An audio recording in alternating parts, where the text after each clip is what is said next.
Hello, everybody, and welcome back to another episode. I really appreciate you taking the time today to watch. And today we had an amazing guest, one of the most embodied people I've ever met in my life, and somebody who is super kind. She's super patient, and she is just someone who resonated with me on so many different topics.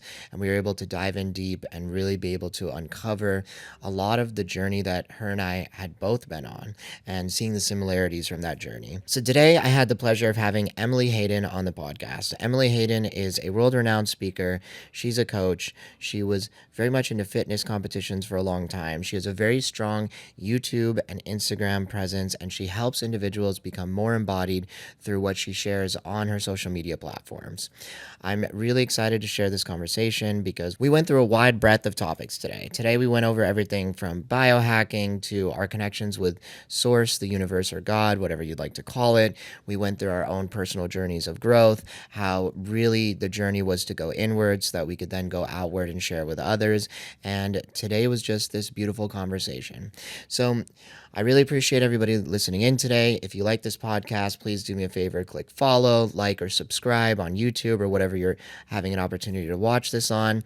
And I just want to say thank you for tuning in. So today we bring to you one of our sponsors, Total Bottle. Total Bottle is a all-in-one solution. It is the total solution to stop using single-use plastics when it comes to eating or drinking or going out to restaurants, because what it has here for you is it has a plate that wraps around the outside, and this plate, if you take it and you clip the corners, it easily turns into a bowl really quickly. And then that bowl can be set aside, and within the bottle itself you then have a cup, and this cup comes off. It holds heat and cold, hot and cold beverages. And then in the bottom here, we have a foldable spork that sits on the inside. This bottle can really help to revolutionize your life. It can be used for the gym, for camping, for festivals, whatever it is that you want to use it for. But this bottle has taken a lot of blood, sweat, and tears to create, and we're excited to bring it out to you guys, and I hope you enjoy it. All right. My intentions for the podcast are to get to know you better, to hear your story, to really just get a chance to learn from you. I've watched your stuff for a little while now. My ex-girlfriend went to one of your events, and she told me about how amazing you were and just how much she learned at this event, and how all the leaders were just so dialed and so embodied. And I know over the last couple weeks, you gave me a couple of your podcasts to listen to, and they were amazing. And I really learned so much, and you have these just little amazing quotes and just ways that you're able to explain things that have connected some dots on some stuff that I've just been thinking about and perusing about as an individual. And it was really nice to connect those dots. And also in my life, like, there's been certain people that I've met that I feel like are really embodied. And what I mean by like embodied, it's like the way they act, what they do, what they think, what they feel, and their actions are all aligned. And I guess just listening to you and hearing from you, I feel that you're one of those individuals. And so I was just really excited to share space with you and get a chance to hang out with you. And so I'm super stoked for this conversation. Wow, thank you. Thank you for that very heartfelt expression. That's so beautiful to receive. And embodiment is definitely a journey of facing a lot of deep inner truths and aligning your thoughts, words, and actions with who you truly are and that highest version of yourself. So it really is such a journey, one that I'm always walking. I'm not perfect. I'm not always 100% embodied, Yeah. but I am honest with myself, and I do reflect often to check in with myself and say, "Hey, am I really aligned in every way right now, or is the wounded feminine expressed? Am I coming from pain? Am I coming from bitterness or heartache or whatever it might be?" So, I'm very much so just another human on my journey, and I get it, and I love speaking to it because I walk the path. So, I love helping any way that I can, just to help put on a little light for someone else, as they're going along their own journey, because I feel like that's why we're all here, is to help illuminate each other's paths. 100%. And the little things that you brought up, it's just being conscious and aware of the things when you're still not perfect, right? Because no one is perfect. Yeah. But it's just understanding and being gentle with it as you go along the road. And I know for me, a lot of times I try to be as embodied as I can, but I can feel those little insecurities, and I can feel those things that have just they're a constant thing that I'm working on regularly. And just the more I become aware of it, the quicker I can stop it, and I can just get back into alignment with feeling the right way, acting the right way, and doing the right things. So yeah, I totally recognize that, and I see that in you. So great job. Thank you. Yeah, and Appreciate that. so for those of you that don't know Emily Hayden, I just wanted to give a little bit of an intro about who you are. So Emily is a world-renowned speaker. She's a coach. She also was a fitness instructor, and she also had an amazing presence on YouTube and Instagram. And through her presence and through these retreats and boot camps that she hosts all around the world, she teaches individuals how to become more embodied and how to become more aligned with who they are. And so that's just a little bit about what you do. Is there anything else you want to add to that? Yeah, that's beautiful. Thank you. And I also am a podcast host of the Evolve with Emily show. And that's been a really beautiful experience for me because one of my core values is deep, meaningful conversation and connection.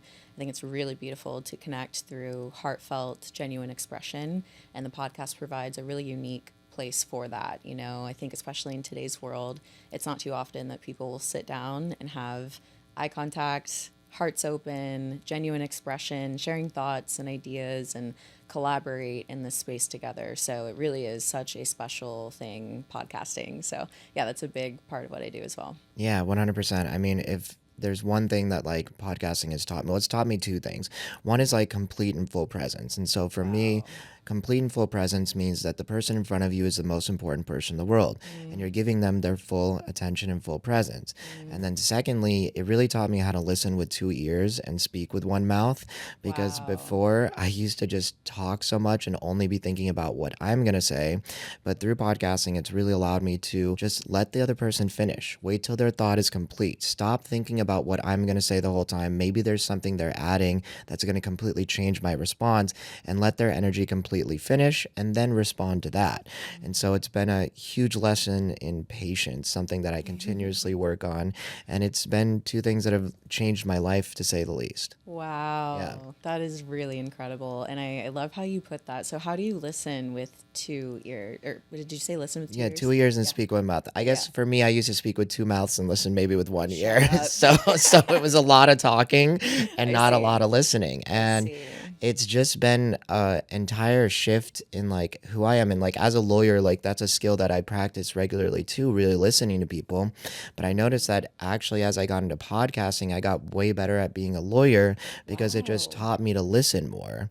And so Wow. listening to people's stories and really hearing it, and like part of the journey too is like, sometimes you're listening to a podcast and like for me it's like transformative, and I'm like having this moment, and I'm also like expanding, and I'm learning something new, and then I also need to remember, oh yeah, I also am part of this conversation. Totally. I need to stay present in the moment and continue moving forward with what's happening right here in front of me. And so it's like this dichotomy between like I'm a listener, I'm experiencing, but also I need to be part of the conversation at the same time. So yeah. Yeah, I hear you in that. It's definitely, especially as a host, because you want to keep the conversation moving. Yeah.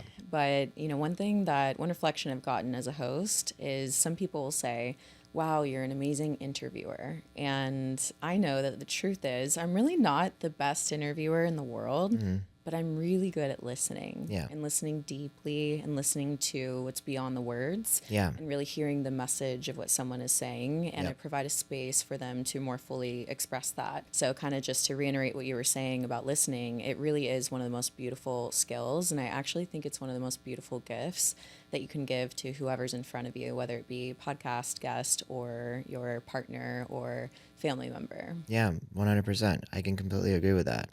So I guess my first question is just what's going on with your life right now? How are you doing as a person, and what are some things that you're working on? You know what's wild? No one starts the podcast like that. Yeah. I really love that. Yeah. Thank you. Yeah. Thank you. What's going on in my life right now? I'm like, how do you summarize this? I feel that I'm in the fire. I'm going through this alchemization process. And it's really wild because I had some experiences in my life recently where I was so sure. I was so sure that I was speaking from an intuitive, integrated, wise inner place. And then upon further thought and presence with myself, actually through a float tank. Have you ever done a float tank? I've not, but I've really wanted to. I heard they're freaking amazing. Book one Yeah. immediately. Okay. I know they have them in Venice, right? They do. Okay, cool. Yeah, they have them all over, honestly. Okay, yeah. So I'm in this float tank, and in the float tank, if anyone doesn't know, it's sensory deprivation. So they put thousands of pounds of salt inside of this like personal pool. Okay. It's like a personal pool kind of. And the one that I did was a big room, so it's not like a little pod, but a big room, and you immediately float. And you literally just feel weightless. The water is like a little bit closer to room temperature, so it's not hot, it's not cold. Okay. And the whole point is to deprive all of your senses. And so as I'm sitting in there, all of a sudden the mind is going through everything I'm going through, and the mind is so sure, and the mind is telling the entire story. And then all of a sudden the awareness pops in and goes, "What does the heart say?" And I just paused. I said, "Wait, where's the heart?" And I had to search for where the heart was. And when you're in that space, you really can't hear anything, but you can hear your heartbeat strong. And so I tuned into my heartbeat. And I realized that my self-protection mechanisms had put up walls to not even let the heart be a part of the conversation. And so in this moment, I had this new awareness that I felt so right and I felt so sure, but it all came from the mind. And when I actually tuned into the heart was expressing a different truth. Yeah. And so I am now currently in the process of looking through the lens of my heart. Yeah. Whereas prior, I was looking through the lens of self-protection. It's the mind that wants to protect itself. It's the ego that senses danger and puts up all guards, puts up all walls. Yeah. And so, when you look through the lens of your pain or your past or your trauma or perceived danger or perceived threat, you'll find it every single time. Yeah. But in looking back through the lens of love, when there is actually love present, you'll find it everywhere. And it tells a whole different story. Yeah. So I'm in the middle of navigating something that's so interesting. I'm such a nerd when it comes to personal development that I love the process. I love the process of navigating through the waters of my own heart, soul, mind, places to heal, things that are still yet to be integrated. I love looking in the mirror. I love seeing the hard truths. And so when they all present all at once and they show me a different story than the thing that I thought I was so right on, I just get really curious. I get intrigued. I'm like, this is fascinating. So I'm in the middle of this alchemization process right now. And it just looks like a lot of processing, a lot of sitting with myself, a lot of facing deep inner truths, and just the deepest, most honest conversations with myself. Yeah. While having a business and a personal life and living life and showing up for my clients and doing the thing. So it's a lot, honestly, right now. It's been a lot to hold all of it at once. Yeah. And yet I really have developed a beautiful ability to tune in and give myself what I need to be able to rest in the middle of a crazy work week, to be able to show up for a podcast in the midst of everything going on. Yeah. And so I've really learned how to hold both, and holding the contrast of things, I think, is a really beautiful skill, because life is always going to give you contrast, and it's in that contrast and being able to hold both of them that you're able to truly integrate what it is that life is presenting to you in a way that creates true embodiment. Yeah. My question is, what do you think pushed you back out of that heart place and into the headspace? Was it something specific that happened, or is it just a combination of all the stuff you have going on in your life right now? No, it was perceived threat, and it was pain from my past that presented in my current circumstance. Yeah. And with a heightened level of self-awareness, when that happens, we can see that as an opportunity for healing and to alchemize the pain of the past. Yeah. So that we don't continue to bring these circumstances into our life. Because what happens is when we have things from our past that is unhealed, it acts as a magnet in our energetic field, and it will always magnetize those similar experiences so that we actually see it, feel it, and heal it at the deepest level. But if we don't have a heightened level of awareness, then we just think and we project onto the thing in front of us that it's this, but really it's the thing from the past. Yeah. So just learning to have a higher level of awareness and say, how can I view this from a spiritual perspective? Yeah. if I am a spiritual being that is having a human experience, and all experiences are here to teach me, to help me grow, learn, heal, and evolve, then why would I have called this into my life? What is it helping me to grow from or learn or heal from? And so with that perspective, then you can look at things in a deeper way and not just run away from what feels scary or what might feel like danger. And that's not to be confused with actual intuition coming forth when you're walking late at night in the dark. When Yeah. you feel that, run. But when you understand that what's in front of you is actually loving and intends no harm, then Yeah. if it feels harmful, then there's something deeper to look at there. Yeah, and I can agree with that. I mean, anything that's trying to get in front of your face is trying to teach you something. And the longer you push it away and the longer you don't deal with it, at some point it's going to come to the forefront and need to be dealt with. And I guess, listening to you when you say you were speaking from like the head space and the heart space, I went through like this process myself when I was part of Sacred Sons. I realized most of my life I'd been speaking from the head space. And it was something like that had been like trained in me since I was like a kid. My parents were always like, act a certain way, be a certain way, and speak a certain way. And so I realized pretty much most of my life I'd been speaking from a place of trying to impress others, trying to say what I thought they wanted to hear, and just, basically working so hard to be something that I wasn't, when I really just wanted to be myself and express from a heart place. And so I went like through this whole process where we had this like it was called like the death cave, and you had to go let something go, and you had to like bring an offering, and then you would imbue into this piece of wood what you wanted to die, and then you'd go burn it. And so like for me, it was like a whole process of being like, I'm done speaking from the headspace. I want to speak just truly from my heart.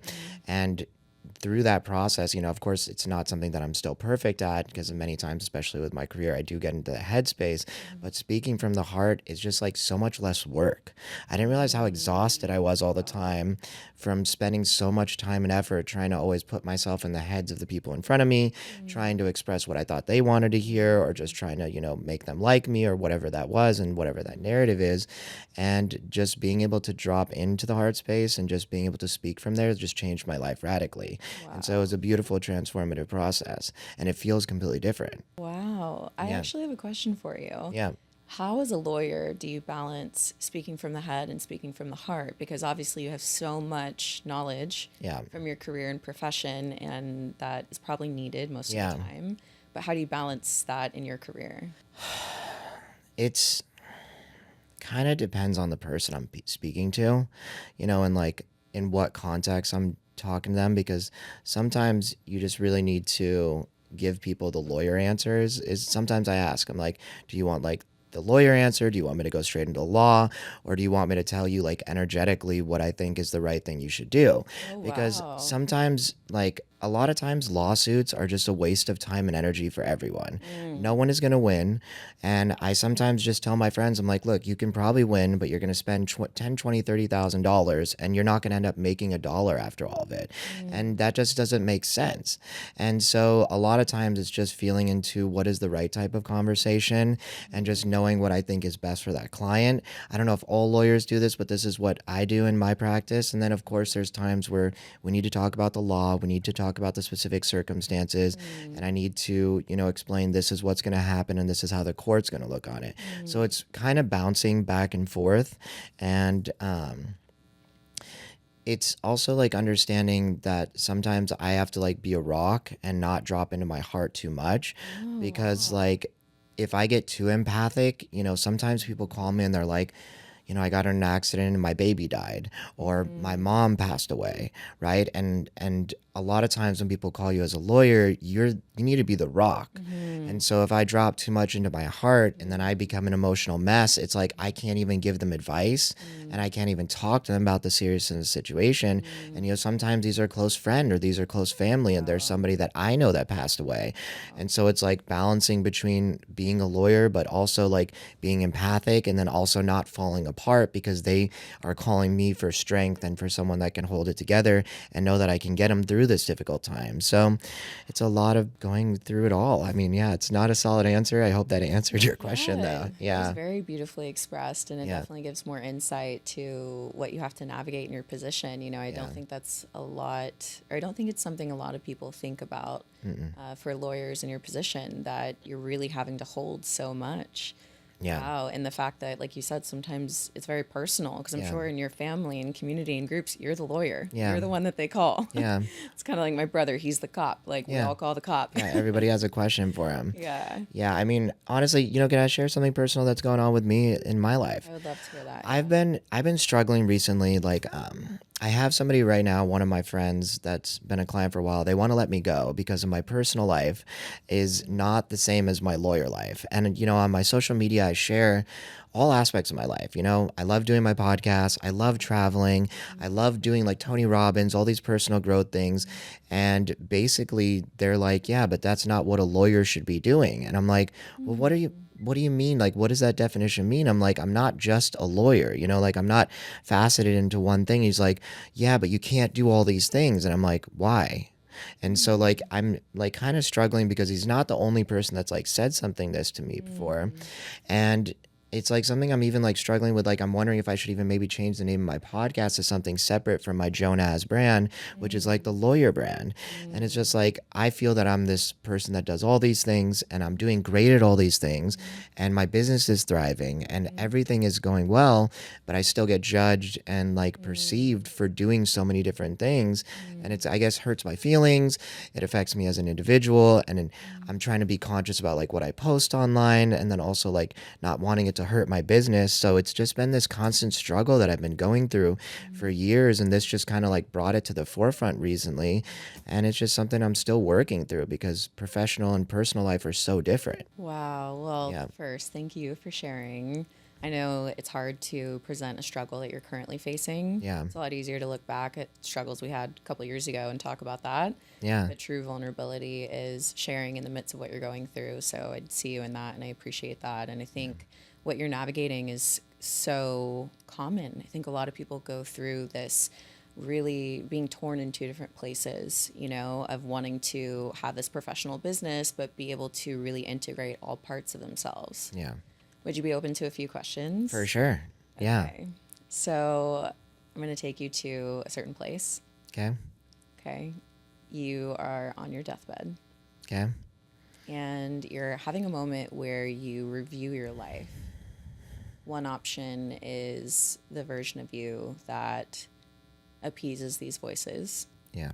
has your business be your business, and then kind of has this private life that is the real you, the full you. Yeah. The other version is the version of you that fully owns every aspect of who you are Yeah.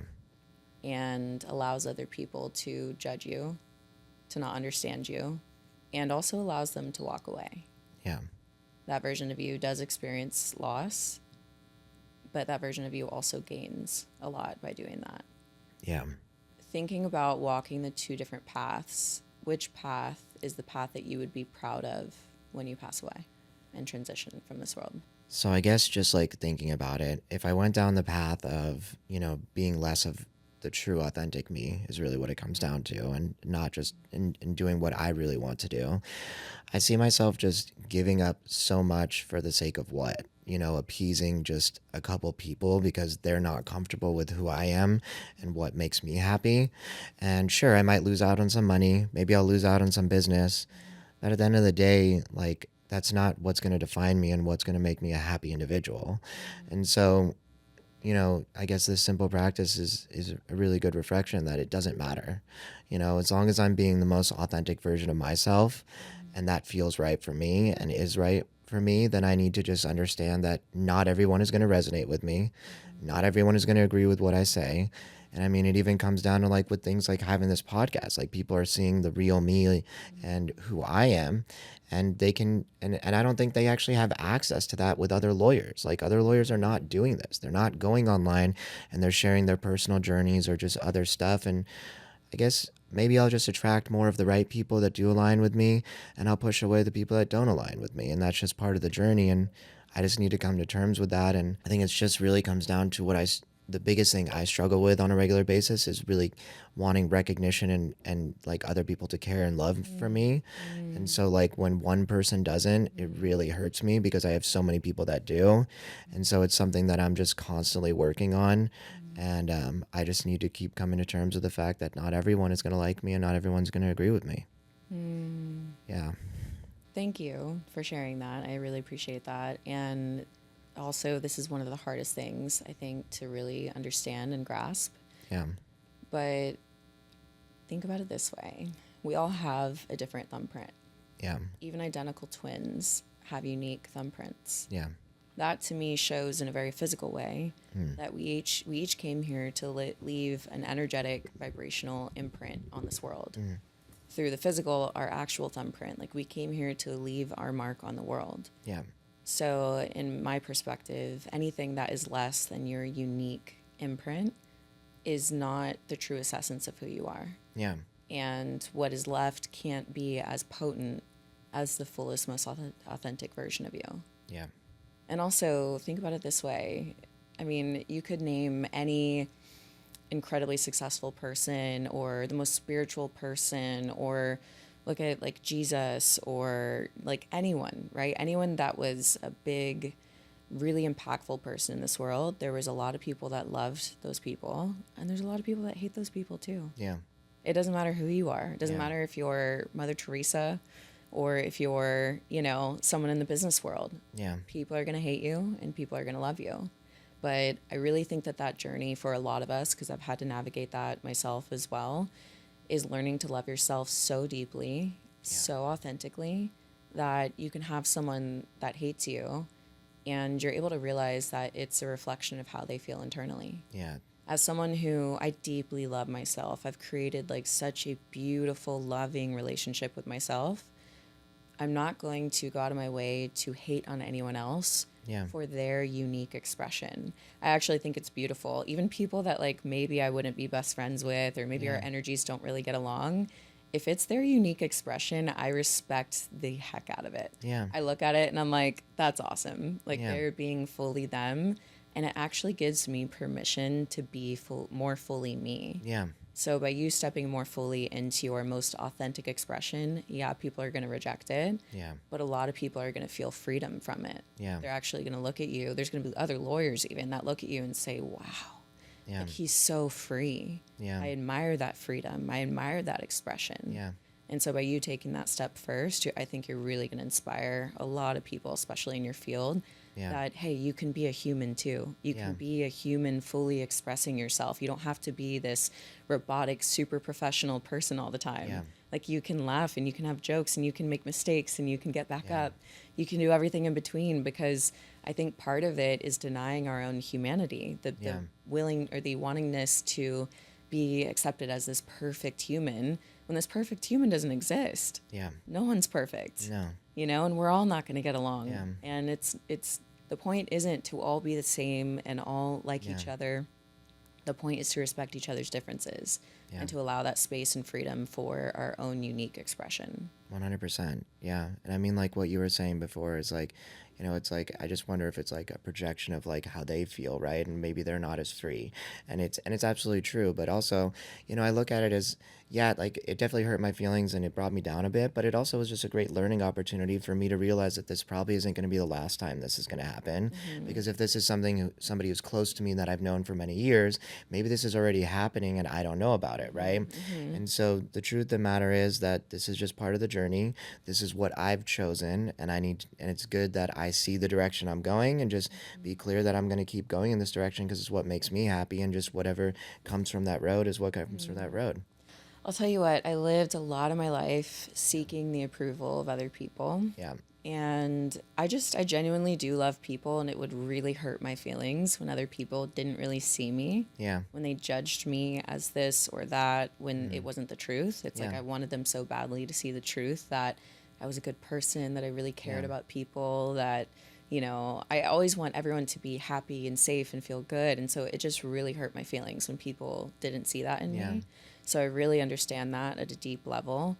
And yet I really got to this place in my life where I was at the lowest place of my life. And in that space, when I chose to come to life and really return back to life and fully be here in this world, Yeah. I knew I could only do it one way, and it was being the fullest, most authentic expression of myself. Yeah. And I knew that anyone that didn't understand that, they just simply weren't my people. Yeah. And what's wild is sometimes it can feel so loud. Yeah. Like these people that don't like me, maybe it feels like there's so many of them and they're so loud. Yet Yeah. if you'll literally just walk out of the room, down the hallway, into another room, people will literally celebrate you and love Yeah. you and appreciate you and encourage you and want to be a part of what you're doing. Yeah. So sometimes it's literally just getting in a different room. Yeah. 100%. Okay, I wanted to also ask you, like, how did you get started on this path, and how long ago did you get started really starting to work on yourself, I guess? Because, like, for me, there was a very clear point in time when I started going, like, I didn't even know, like, what the word trauma was until I first went to my first Sacred Sons event, and, like, I didn't really understand a lot of my, like, childhood stuff, and so there was a very clear time for me when I started going down to working on myself, improving myself, going to conferences, and just going to so many events to learn about who I am. And when did that start for you? I have always been very curious by nature, and I've always sought to be the best version of myself. Literally, since I was little, it could be a track practice, just practice, and I'm running it like it's the Olympics. Yeah. You know, I just have always wanted to achieve my fullest potential.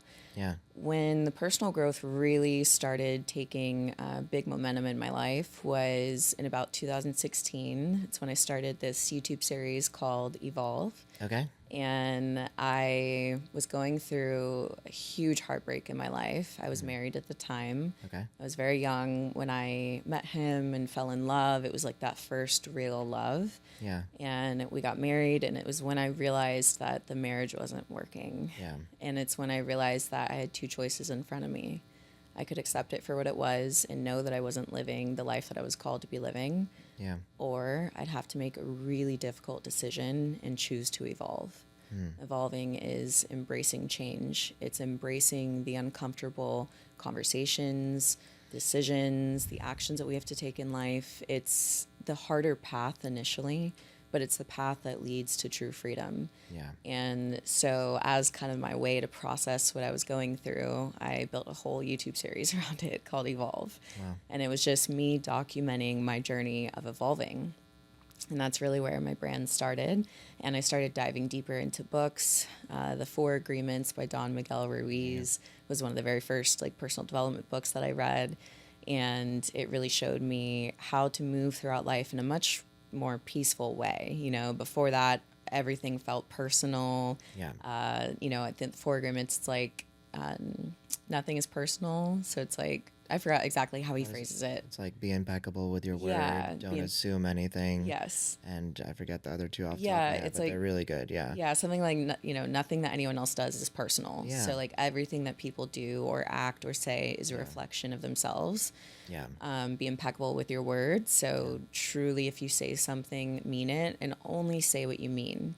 And so for me, that definitely meant making sure to really hold my tongue, Yeah. even if big emotions came, not to let something come through my mouth that I didn't fully mean and that I didn't want to experience in my life. Yeah. And then don't make assumptions. Yeah. It's so funny you can just look on Instagram and see in the comment section how everyone's making assumptions about everything. I made a post about deep inner healing, Yeah. and then someone said something like, "So you don't love God?" Yeah. And I'm like, "I'm sorry, what?" What? The amount of and so I listed out, let's take this assumption by assumption, and I listed out 3 different assumptions, and I said, "Is this the assumption that you're making?" Yeah. So I can speak to that and provide some clarity. Yeah.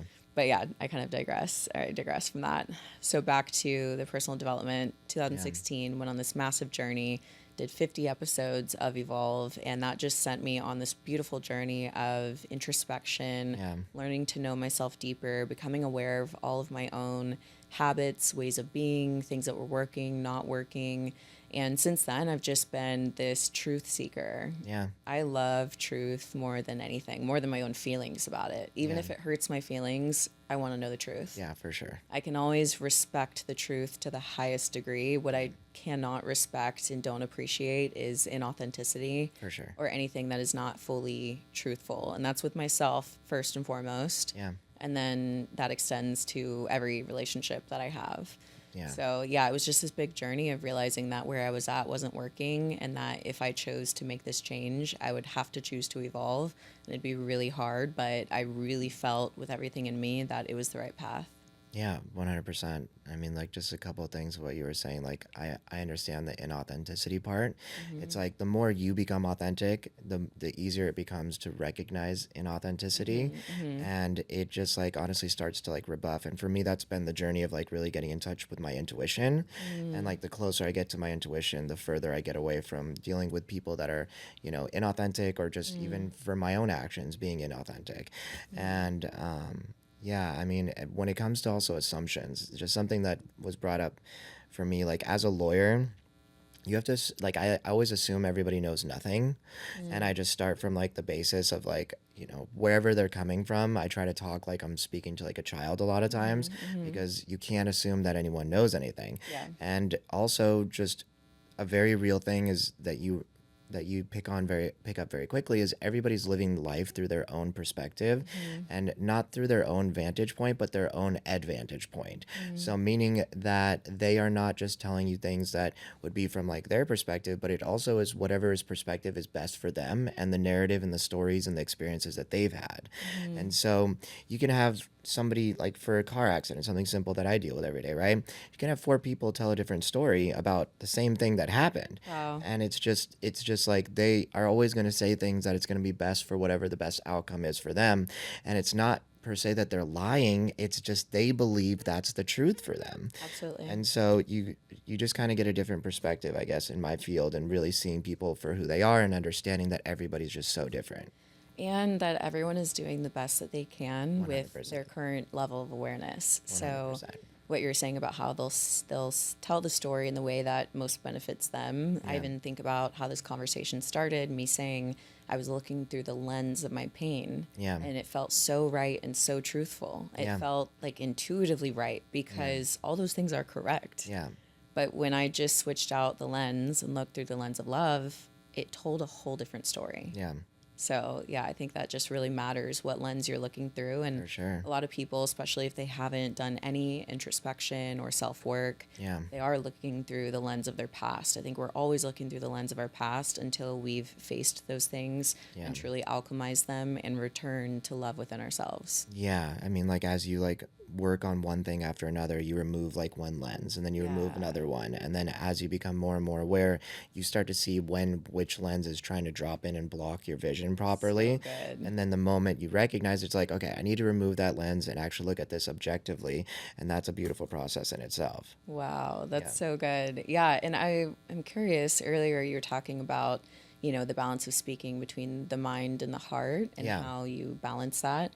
But kind of going along with what you were just saying, sometimes we have old patterns that come through. Yeah. So when you recognize that old pattern coming through, how do you bring yourself back into that full integration again? It's honestly something I'm struggling with right now. I know what my big like problems are, like what we were talking about earlier, which is like really caring and like worrying about what other people thinking of me and needing love and recognition from them. And I know the practices, and like, like when you're even listening to Peter Crone, for example. So I'm taking his mastermind right now, Cool. and I understand the concept that we are jailing ourselves in. It's all vibrations and it's sounds, and I get that. And it's that we're the ones keeping us in these boxes, and if we just recognize it and we just let it go, then we're free. But I'm having trouble with like the integration part of like the actually embodiment of free. But I guess like a question that he asks is, imagine if you were not this person that is like boxed in and limited by the story that you're telling yourself. How would that person act? And maybe it's just as simple as that. It's just the recognition of, this is what that person would live like, this is the choices they would make, and making those choices, and then also just understanding that it's a constant evolution, and being gentle with myself, and just understanding it's not going to happen overnight.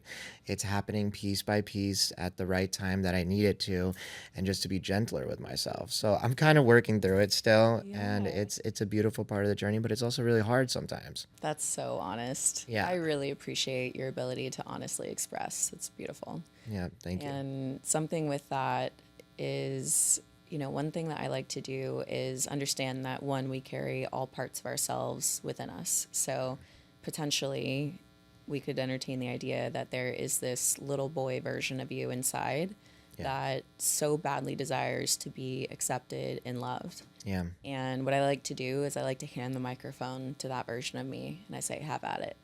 Say everything you want to say. Feel everything that you want to feel to its fullest. Yeah. And I'll allow that part of me to fully express and embody that part of me and let it fully come through, and even allow past experiences to come through. When's another time that you felt this way? Yeah. Okay. How did that feel? When's another time you felt this way? And maybe in those moments, maybe it was in, recess or in the lunchroom at school when he was alone and got made fun of, or something happened and he didn't have anyone to be there for him. Yeah. Then you can bring this version of you that knows all the things, that knows the direction you want to go. Yeah. And you can literally see yourself through something like a meditation practice, walk up to this version of you and be like, hey, I love you. And this is why you're awesome. This is why I accept you.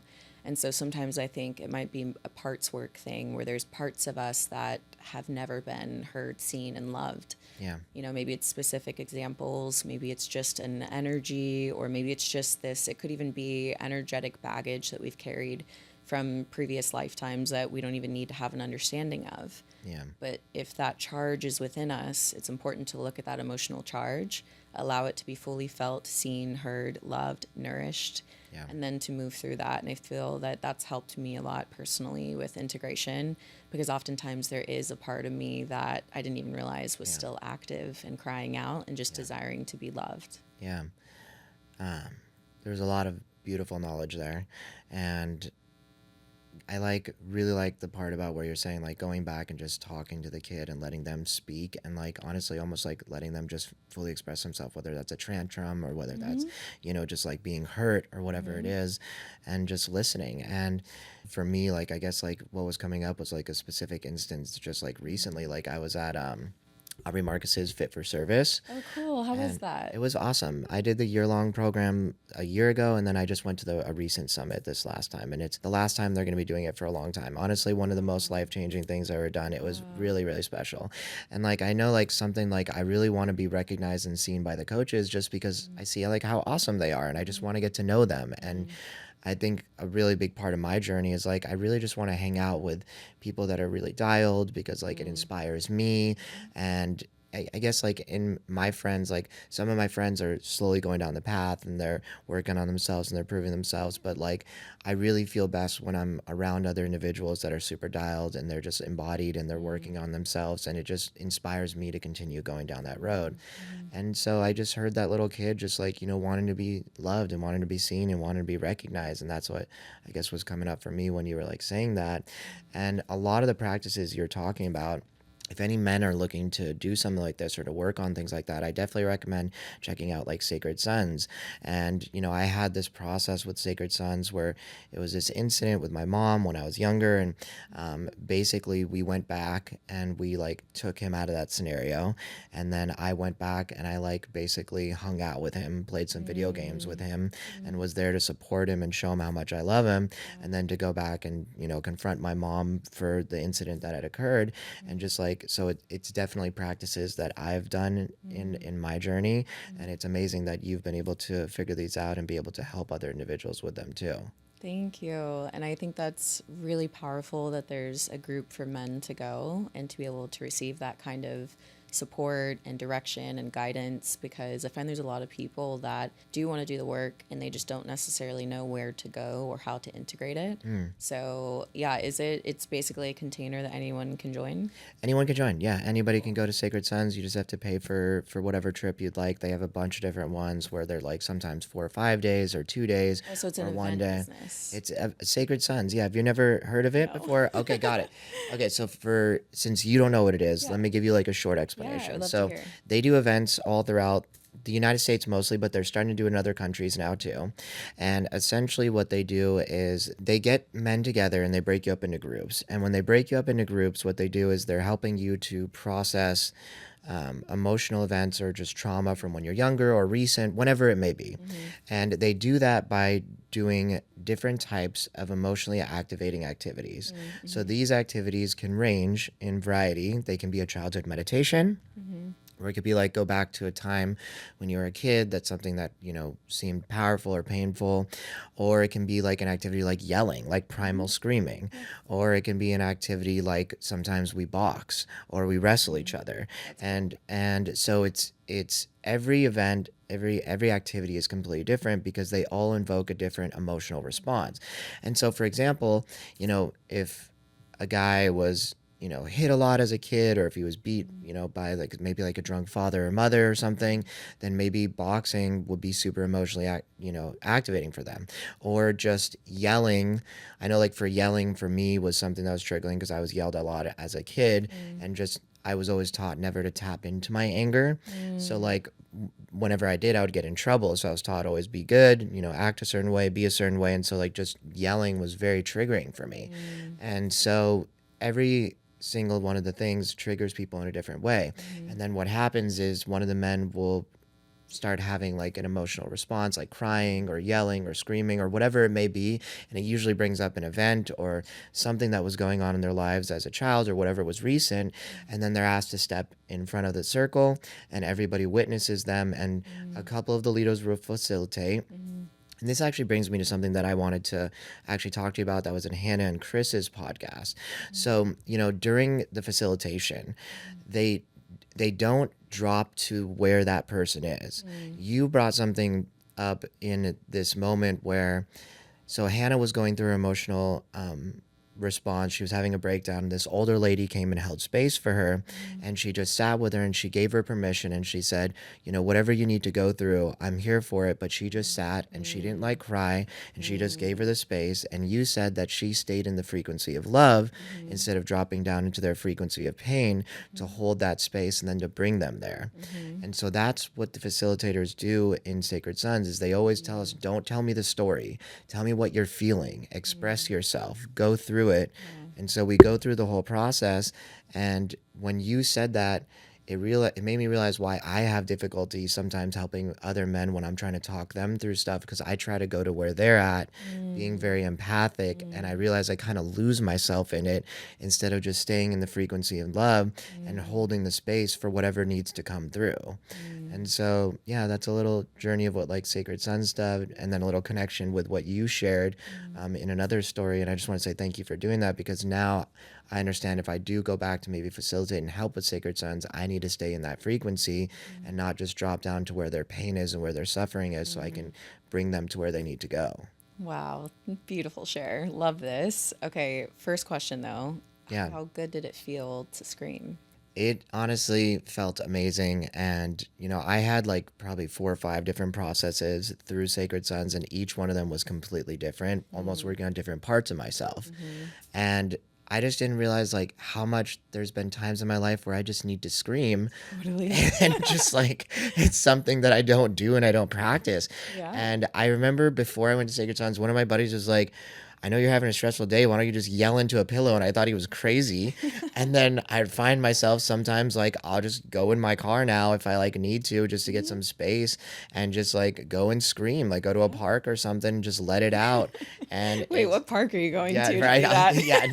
No kids around, right? No kids around. Okay, Yeah, it's good. usually an I empty scare one. them. Yeah, right. Just scare all the kids around. But yeah, just go like let it out. And Yeah. because everything is energy, right? And like when you're stressed out, you can feel yourself literally vibrating when you're having an intense day and you're like sweating. That's all just energy that needs to move, and you're either going to let it out or you're not, and then that's going to cause disease, which leads to disease. Yep. And so it's up to you. You got to decide how to deal with it, and that's just part of the journey. Yeah, that's Yeah. so good. I have this girlfriend who she teaches yoga, and I get to this yoga session. She's like, "How are we feeling?" And I was like, "Honestly, I have a lot of energy to release." She goes, "Okay."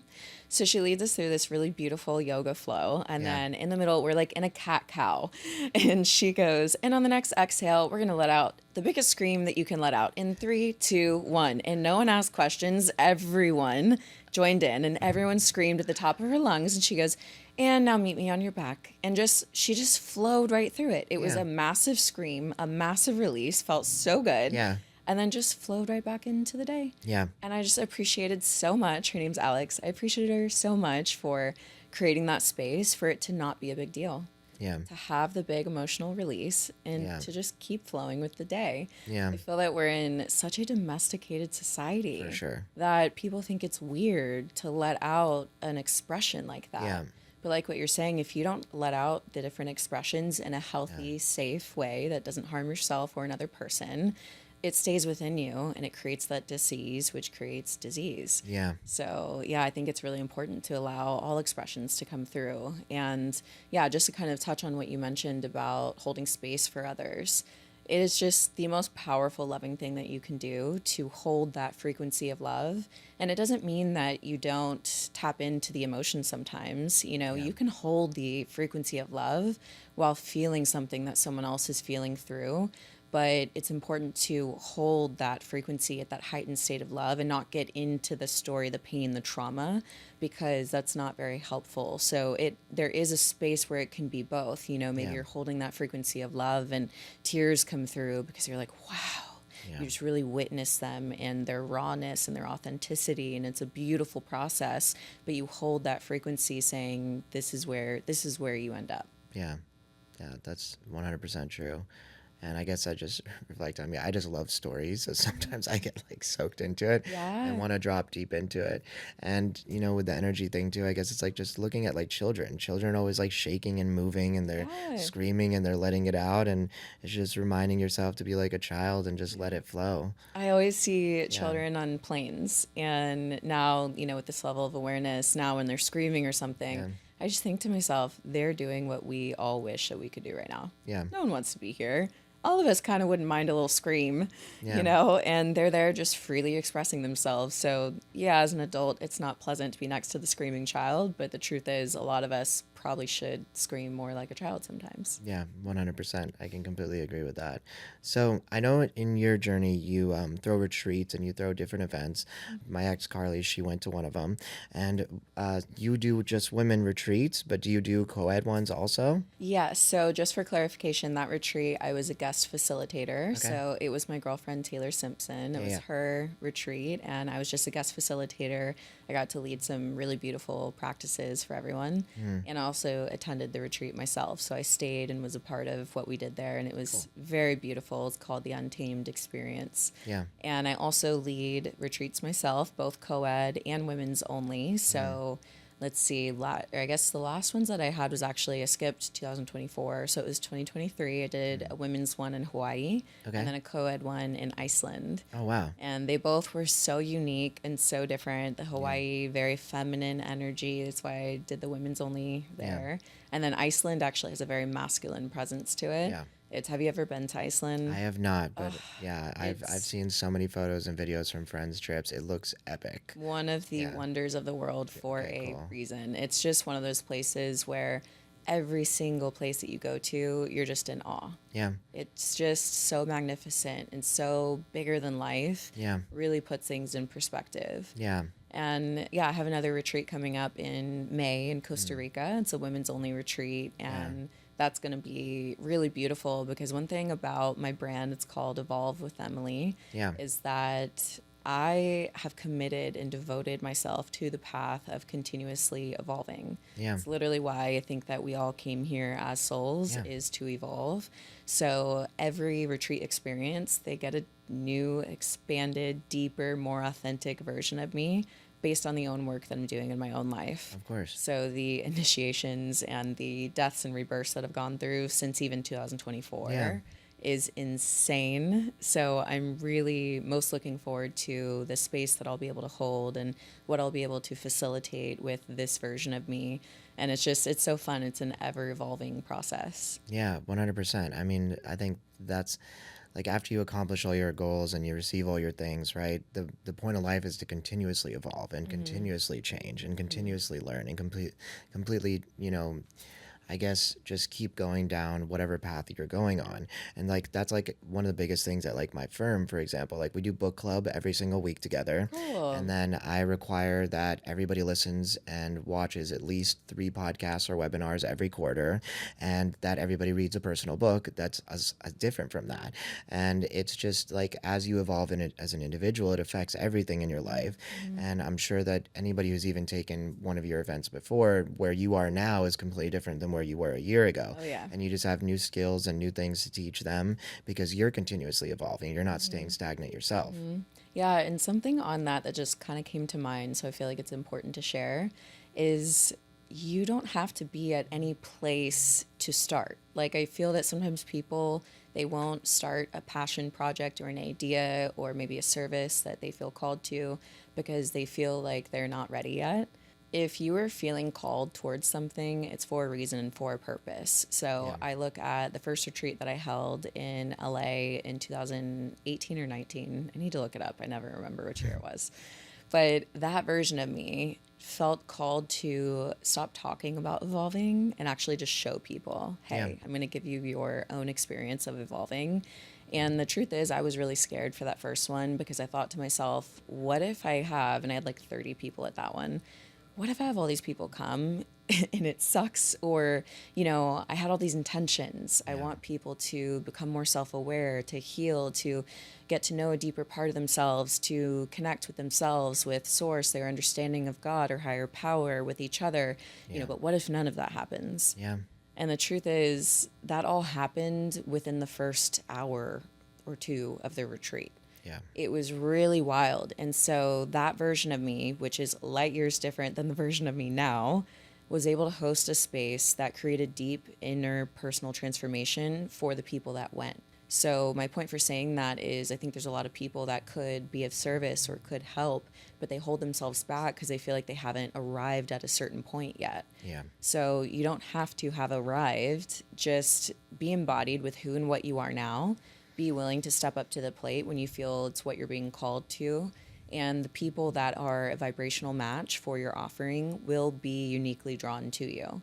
And so what I'm noticing now is, a couple years later, it's 2025. I have this retreat that I'm hosting in May in Costa Rica. The consciousness and awareness and embodiment of the guests that I'm attracting are definitely a reflection of where I've walked in my own life. If they were at this level and it was 2019, Emily, we wouldn't have been a match. They wouldn't have found me. They wouldn't feel called to it. But I had 30 people back then that not only felt called to it, but experienced a life-changing experience.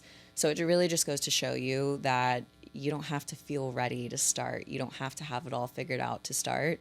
Just be willing and courageous enough to take that next step of what feels good and present for you.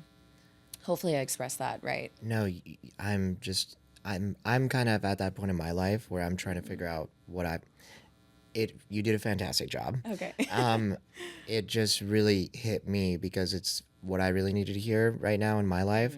Because I think I want to be a speaker, and it's been something I've been contemplating for a long time, but I think my own just insecurities and such a big concern about whether people are going to like it, whether it's going to hit with them, and whether it's going to resonate, and just, also like the journey I'm going through right now with my professional versus like personal career, because it's not so aligned with my professional, and like worrying if like that's going to hurt my business. And so everything you said hit me really deeply, and it was something that I just really needed to hear. So thank you for that.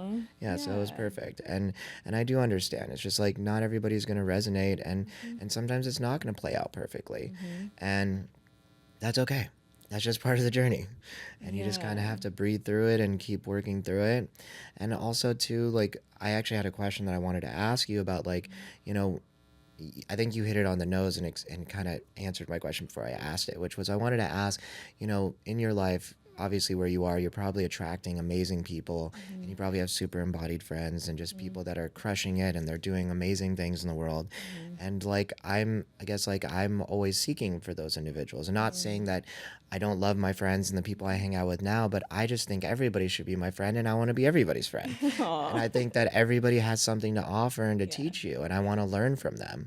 And so you answered the question, because I think it's exactly what you said. As you evolve and as you grow and you become more embodied, you just start putting out a specific frequency that attracts those individuals, and then the universe will bring you to each other. Not that they'll bring them to you or that you'll bring them to you, but because you have something to offer them and they have something to offer you, and you guys can help each other.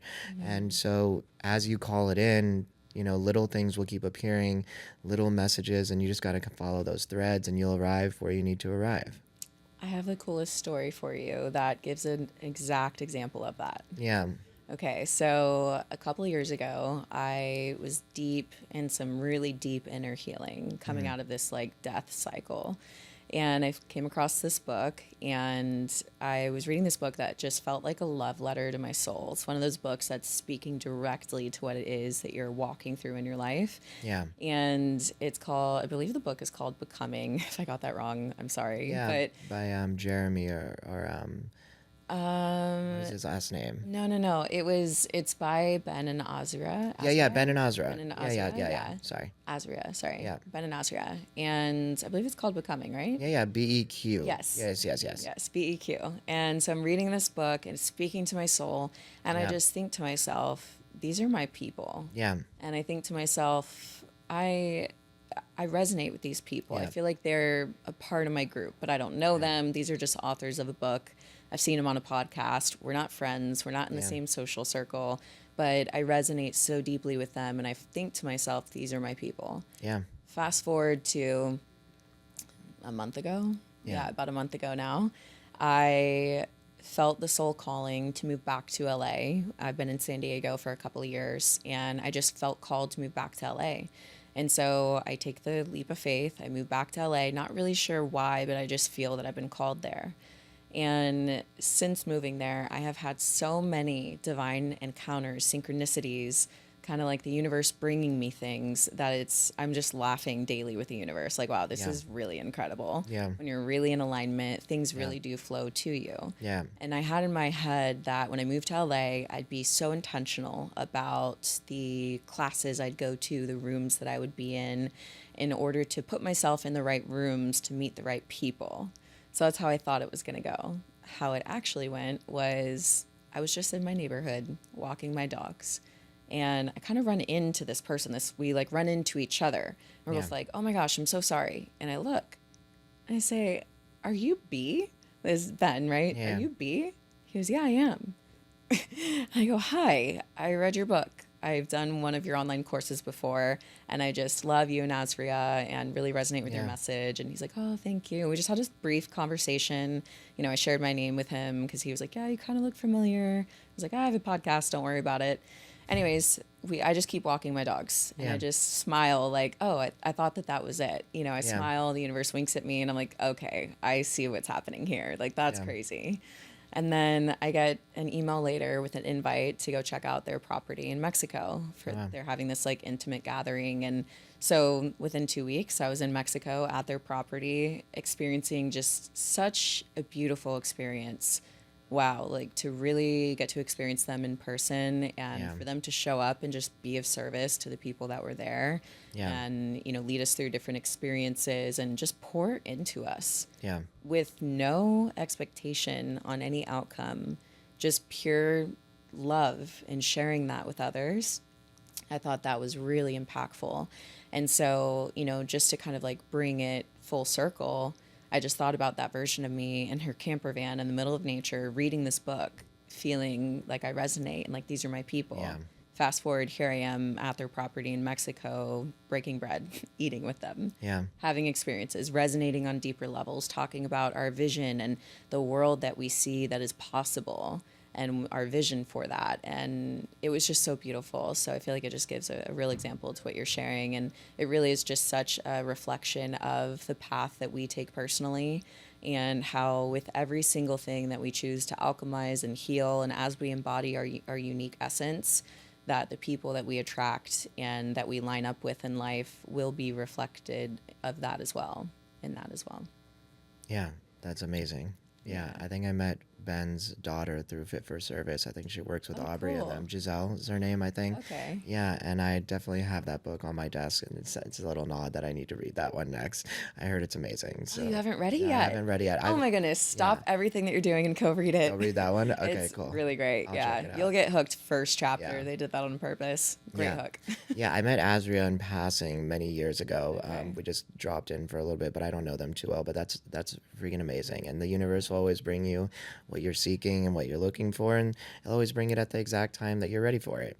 Exactly. Because sometimes if you meet people when you're not at a place to resonate with them, you're not going to be able to create that connection, and you're not going to be able to, almost like hold conversation or be able to drop in at the level that they're looking for and that you're looking for. And so you'll always show up at the time that is best for both of you. Yeah, and just having trust in that. Yeah. I think as humans, we really struggle with the desire to control Yeah. and with what we think that we need. But if we trust that we are divinely guided, protected, and guided in this life, then everything that we need is simply going to be there for us. It's just a matter of if we can see it and recognize it or not. 100%. And then you brought up that you were reading this when you were in your camper van. Was this when you first took some time for yourself alone, when you were kind of like going through a little bit of a dark time and got a chance to sit with yourself? So, I mean, like, I would love if you could share a little bit about that, because I went through a similar journey in my life where I took some time to myself. And I think that's really where you get a chance to learn all about yourself, is when you take yourself away from everything in your life and you really just sit with you, yourself, and I say there's all three of us. I love it. And There might be three and more there's than at three. least three, yeah. And just really lot. being with like whatever comes through. And so Yeah. if you could share a little bit about that journey, I would love to hear about it and just drop in. Sure. Yeah. So end of 2022 marked the absolute hardest, darkest night of my soul. Yeah. It was a point where I was really contemplating not being here. And for me, it was never about harming myself. It was wanting the pain to end. Yeah. And it was a pain that I'd carried with me my entire life. And it felt like no matter what I did, no matter how kind or loving I was to others, that I kept finding myself in these situations of extreme abuse and hurt and traumatic things. And I just thought to myself, if this is what life is and this is all I'm going to get, why am I choosing to be here? Yeah. And it was a really hard place to be. And in that moment, I just had some honest questions with myself. And I said, are you proud of the year of life that you just lived? Yeah. And it was no. I said, big no. I said, okay, have you brought forth every gift that you're currently aware of? Have you actually given that to the world? I said, no. Yeah. Said, okay, are there more experiences in this world, earth, life that you would like to experience before you're gone? And I thought about places like Hawaii and Iceland. Yeah. And I said, yeah, there's more. And so I said, okay, well, you can be done, but you have to go do those things first. And you have to give life a full shot. Yeah. You have to give it 365 days as the fullest, most authentic version of you. And if that doesn't work out, and if you're still in this amount of pain and you have truly walked the path of healing and there's no healing available for you on these levels, then you can have a free ticket and be done. How'd you come up with these questions? I love that you ask this, because it wasn't until years later in a deep meditation that I feel that I was shown that those questions were given to me in that moment. Because the moment that I'm speaking of, it's not this version that you see that's clear thinking and embodied and, has a connection to her intuition and higher self and source. The version that I'm talking about was not eating, not sleeping, zero connection to God's source, zero connection to anyone else, isolated alone on a couch, unable to move. And so back then I didn't even think, where are these questions coming from? They just popped in my head. Yeah. But now I have full understanding and knowing that whether you want to understand it as my highest self or as source, as God or spirit guide, however you want to understand it, a higher source sent those questions to me. And those questions were what allowed me to recommit to life. Yeah. So I knew, okay, if I choose this path to go do those things first, and I choose 365 days, this pain that I'm feeling is so insurmountable, I have to address this first. So in order to address that first, I invested a lot of the money that I had into anything that would help me with my healing, whether it was very expensive mentorship per month and meeting every single week and facing the deep, dark abyss within, whether it was, renting out a second place and getting a camper van and going to meditation and yoga and breath work. Anything and everything that would add to my healing is what I did. And anything and everything that wasn't the fullest, most authentic version of me had to go. Friends, anyone, friends, family, community, anything that wouldn't allow me to be the fullest authentic expression of who I was, I just cut out. Yeah. So it was like this really black and white moment for me of I don't have it in me to be in a room where the fullest version of me is not welcome.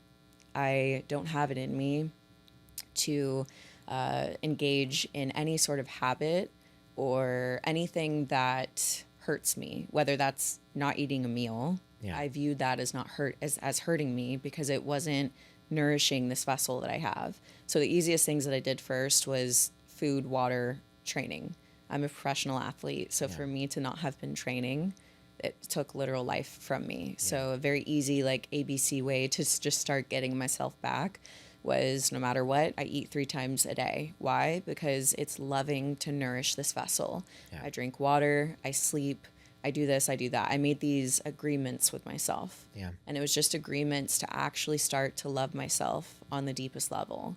Yeah. And creating really strict boundaries around people that were harmful towards me or people that didn't accept all of me. And so in this like do or die moment, it just became so clear. Yeah. And I think often we don't lack clarity. We know the things that are not good for us. Yeah. We know the people and environments that don't feel right.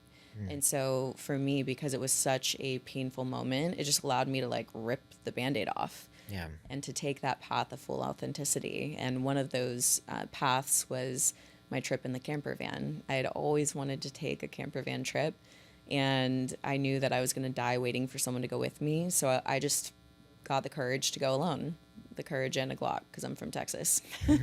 So I had my puppies, my Glock, and my book, and I set out on this camper van trip. And in nature is where I was able to really reconnect with something bigger than myself.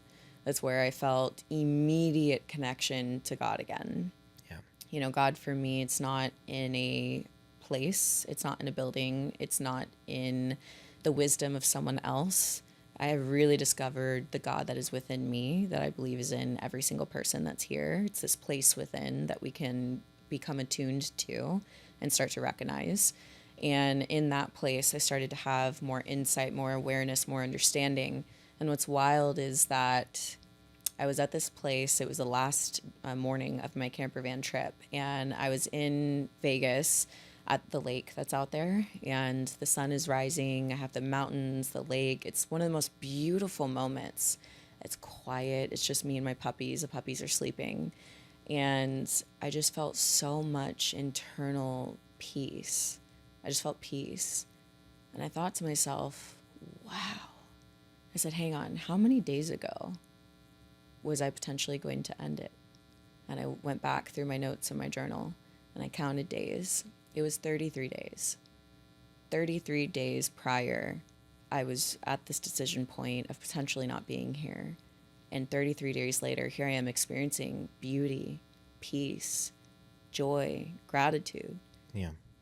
No pain. And it was really wild to me. At that point, obviously, I wasn't still fully healed by any means. We're always healing. But I was at a place of peace. And when you're at such a low point of pain, even just 2% relief is the world, means the world. And so I just thought that was really important. And I love mentioning it because I think, you know, if there's someone that's at that point, that's at a very, very painful place in their life, it can happen sooner than you think. That relief that you're looking for, it does exist here. The healing that you're looking for, it does exist here. Yeah. And sometimes we just have to get to that painful point so that we will take action and make a change. Yeah. We only make a change when where we're at is more uncomfortable than the discomfort of the change that's required. Yeah. So sometimes we have to get to that point. Now where I'm at in my journey, I don't let things get that painful. I make changes before they get there. I'm able to tune in and be aware, and I have so many more tools and practices. But yeah, I think sometimes we need that amount of pain to create that change. Yeah. First of all, thank you so much for sharing that story. And I know you probably have shared it many times, but you know, I guess just also being like a podcast host, like understanding that going back to those places is not easy every single time. So I appreciate you for going there and for sharing all of that, because I know it's very personal. Thank you. And I mean, there's just a lot that I resonate on that journey. And just to like talk about the last thing you spoke about, which was like, I agree that I see most people, for them to make a drastic change, they have to reach rock bottom, whatever their rock bottom is. And for every person, that rock bottom looks completely different. For some people, it's, you know, a breakup. For some people, it's suicidal thoughts. For some people, it's losing their dream job, going broke, bankrupt, whatever that looks like. And then they start looking at things to make a change. And I know for me, I got to a low point in my life too, and for the first time ever, I'd had like suicidal thoughts myself, and I just like I had done like so much Sacred Sons work, and I'd really worked through so much. I didn't know who I was anymore. I didn't understand myself, because all like these ideas of who I thought I was had now vanished, because I realized that's not who I am. And I just like had this vision of myself, and after I like kind of broke through all those limiting beliefs, and I worked through like these facades that I thought was the real me, I was sitting there, I'm like, I don't know who I am. I don't really know what I want out of life anymore. I realize I've kind of been living my life in a way that I thought other people wanted me to live it, and I think I just need to go be alone for a minute. And so I bought a one-way ticket to Italy, Oh yeah. and I just basically, I thought it was going to be like a 1 month trip. I didn't expect it to be so long, but I made a deal with myself that I was not going to come back home till I felt happy, or that I was comfortable with myself. And the big part of my journey is like, I genuinely like had this deep hatred for myself. Like I just did not love myself. I don't know if it's like hatred is the right word, but I just didn't love myself. And it was like a perfectionism thing, because like growing up, I always had to be perfect. And even if I got like an A, I would get in a lot of trouble if it wasn't an A plus. And so you can't be perfect. No one's perfect. And so living my entire life in that place, I just always was so hard on myself, really mean. And I just needed to go and be alone and find some love for myself and work on myself. And you know, I'm super proud of you that for you able to do it within 30 days. That's awesome. And that's super great that you're able to make that shift. But for me, it took like almost 7 months, and it didn't really shift until I was completely like silent and alone. I went to India and I did 10 days of silence in an ashram. And when I took away the distractions, when I wasn't moving around a bunch, and I just was sitting with my thoughts, and I was meditating, and I was processing through stuff from childhood, from recent, from the trip that I'd just been on. And it just was this eye-opening journey of like who I am, what I really want, and what I'm looking for. And you know, as you brought up too, it's like throughout that journey when I was alone, it starts with like the basics, like making sure I'm feeding myself properly, making sure I'm starting my day in the right way. Am I doing stuff that makes me happy? Am I talking to people that are enriching my life, or people that are, you know, making me feel sick and anxious?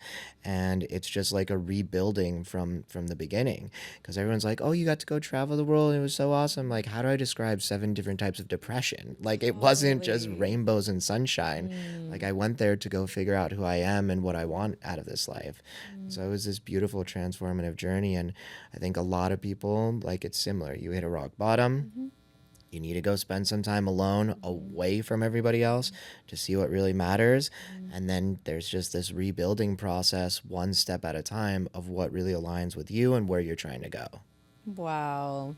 So much respect for your journey and you being willing to give yourself that time. Yeah. I think that's it's such a hard decision to make, because we're so programmed to live life a certain way, and the year looks like this, and you take a week vacation maybe. Yep. So to give yourself the permission to say, I'm taking a break from all the noise to tune into myself Yeah. is so powerful. And I hope other people can feel really inspired by that. And just for clarification, the 33-day moment that I'm referring to, I mentioned that because prior, I literally couldn't imagine a couple of days without this pain that felt insurmountable. So in that 33-day moment, it was just, I'd realized that I'd been in this peaceful place for a couple of days. Yeah. My journey was definitely not done. It No, took a of lot course. longer than that. I would say that coming home to myself for me took about 6 months. Yeah. So it really was January 1st till my birthday, June 15th. Yeah. Middle of the year. Which I love having a middle of the year birthday. Yeah. It's so fun in the summer. But for me at that birthday, when I had everyone around me and I got to see the reflection of who was around me and I got to experience myself and how I felt and how I was showing up, I just felt like it was the birth of the real me. Yeah. And I felt like, wow, this is me. And Yeah. it's all the work that I did the last 6 months. Yeah. You know, and of course that continues, but just similar to you, mine was about a 6-month journey of truly being able to embody this is me. And I get to walk into every single room being my authentic self. Yeah. Yeah. It does not happen overnight or quickly. That's, well, I mean, everybody's different, right? Maybe for some people it does. True. But yeah, but just in my experience, yeah, it took like just taking some time. And yeah, I mean, there was just a lot of dark times like going through it too. And, you know, people are like, oh, you would just want to work on yourself, you want to improve yourself. I'm like, yeah, but it's not fun to look at those things. Not. You're basically looking at all the shit in your life. You're like, these are all my insecurities. Why am I insecure? Why do I keep like waking up super anxious and depressed? Like, you know, like a quote that one of my friends told me before I went on the trip, and I didn't understand it until I was like in Florence, like a couple months in. And she's like, look, I want you to remember this quote because I think it's going to be important for you, but wherever you go, there you are. Because I thought, okay, I'm just going to go to Italy. I'm going to go eat a bunch of pizza. I'm going to hang out. I'm going to see art every day, and I'm going to feel like great. And then I just like will wake up in these anxious states still every single day, and just realizing there was some deeper things that I needed to work through. And it's not just, you know, because I was at home or like whatever it was. These are deeper things that are within me that wherever I am, they're still going to be there. And so it took like starting and like rebuilding my day. And like, you know, one thing I remember in your Peter Crone podcast with him, you guys said you don't like affirmations, that you guys are not huge fans of those. I wanted to ask why, because for me, a huge part of my journey was just waking up in the morning, looking in the mirror and just saying, I love you. Yeah. I'm proud of you. You're amazing. You're a badass. Like affirmations are still a part of my daily practice today. And there's something like, I just believe words are magic, right? And weaving those words, even though I understand that like just because I say it, it doesn't make a reality, and it's actually living it and intentionally embodying each one of those things. Like I am courageous, you know, and like understanding I need to surmount so much evidence in each one of those categories that I know it is true. But sometimes just starting my day on those frequencies and just putting those things out into the universe, I feel like that's what I'm calling in for my day, and that helps me to get on the right vibration. So I just want to hear your thoughts about it. I actually teach affirmations. Okay. Yeah, so I think Peter Crone may have had a different perspective on it. Yeah, he called it shit on top, or whipped cream on top of shit, or something like that. Right. Yeah. Oh my gosh, that's so right. And I don't remember actually exactly what his point was with that or his perspective on it. And I understand they all have different perspectives on everything. Yeah. But similar to you, I understand how powerful words are. Yeah. And I think maybe what certain people feel when they're like affirmations or BS, it's like when you're telling yourself, I'm a millionaire, and you're just bypassing everything in your life. You don't have a budget. You're not paying attention to your finances. You're, you know, not having healthy habits and practices. Yeah. Of course, it's BS. It's not going to work. But when you're waking up and you're choosing to speak love and truth over yourself and your life and to, you know, everything around you, I think it's the most powerful thing in the world. Yeah. You know, it's interesting, no matter what religion or spirituality that you look into, everyone agrees how powerful words are in general, that, you know, words can literally shape your reality and create your reality. And I really do believe that when we release sound out of our mouth, because we are in an energetic world, everything is energy and frequency, that we release something that is forever in this universe. We release a frequency. Words have frequency to them. So I really believe in the power of our words. I believe in speaking love and truth over ourselves, especially when we might not believe it yet.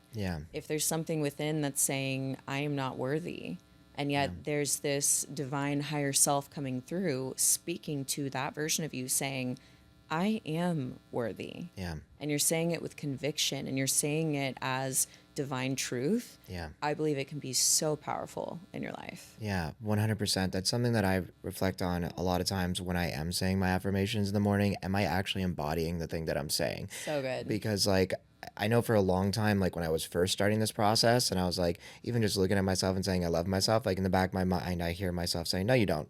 Like, your subconscious is still there. It's like, oh, I'm courageous. No, you're a bitch. Like little Yeah, things like yeah. that. And it's just like the truth is like you actually have to feel it. And like there was this activity in one of the Tony Robbins events at the end of event, you're supposed to embody this whole entire thing where you're expressing your new rules or what you believe, and you're not allowed to move to the next thing until the whole group feels what you said. And so I could literally feel like, when you're like resonating and you're vibrating on like a certain frequency and you can feel that you're transmitting that to other people. It's just being the truest authentic self, right? And I could feel when I was like talking about love or courage or like things that I wanted to embody, when I was physically embodying it and emotionally embodying it, it was a whole like body experience, mind, body, soul. I could feel me transmitting it to the person in front of me and the group in front of me. And then they would be like, yes, you did it. We can move on to the next stage. And so I ask myself too, like in the morning, sometimes it's like, am I actually feeling courage right now? Am I actually embodying love? When I say, am I being a badass? Am I actually being a badass? Like really feeling it from head to toe. And it just brings in that vibration that I'm really trying to carry throughout my entire day. I love that so much. And it's true. You can feel when someone is truly embodying what it is that they're saying. Yeah. And similar to what you said earlier, the more you go on this journey, the more you can sense it in others. So now I can sense when like a word is not fully resonating with the person Yeah. that when they're speaking it, right? Like they say a sentence or they say something, but you can tell it's not really fully integrated or embodied.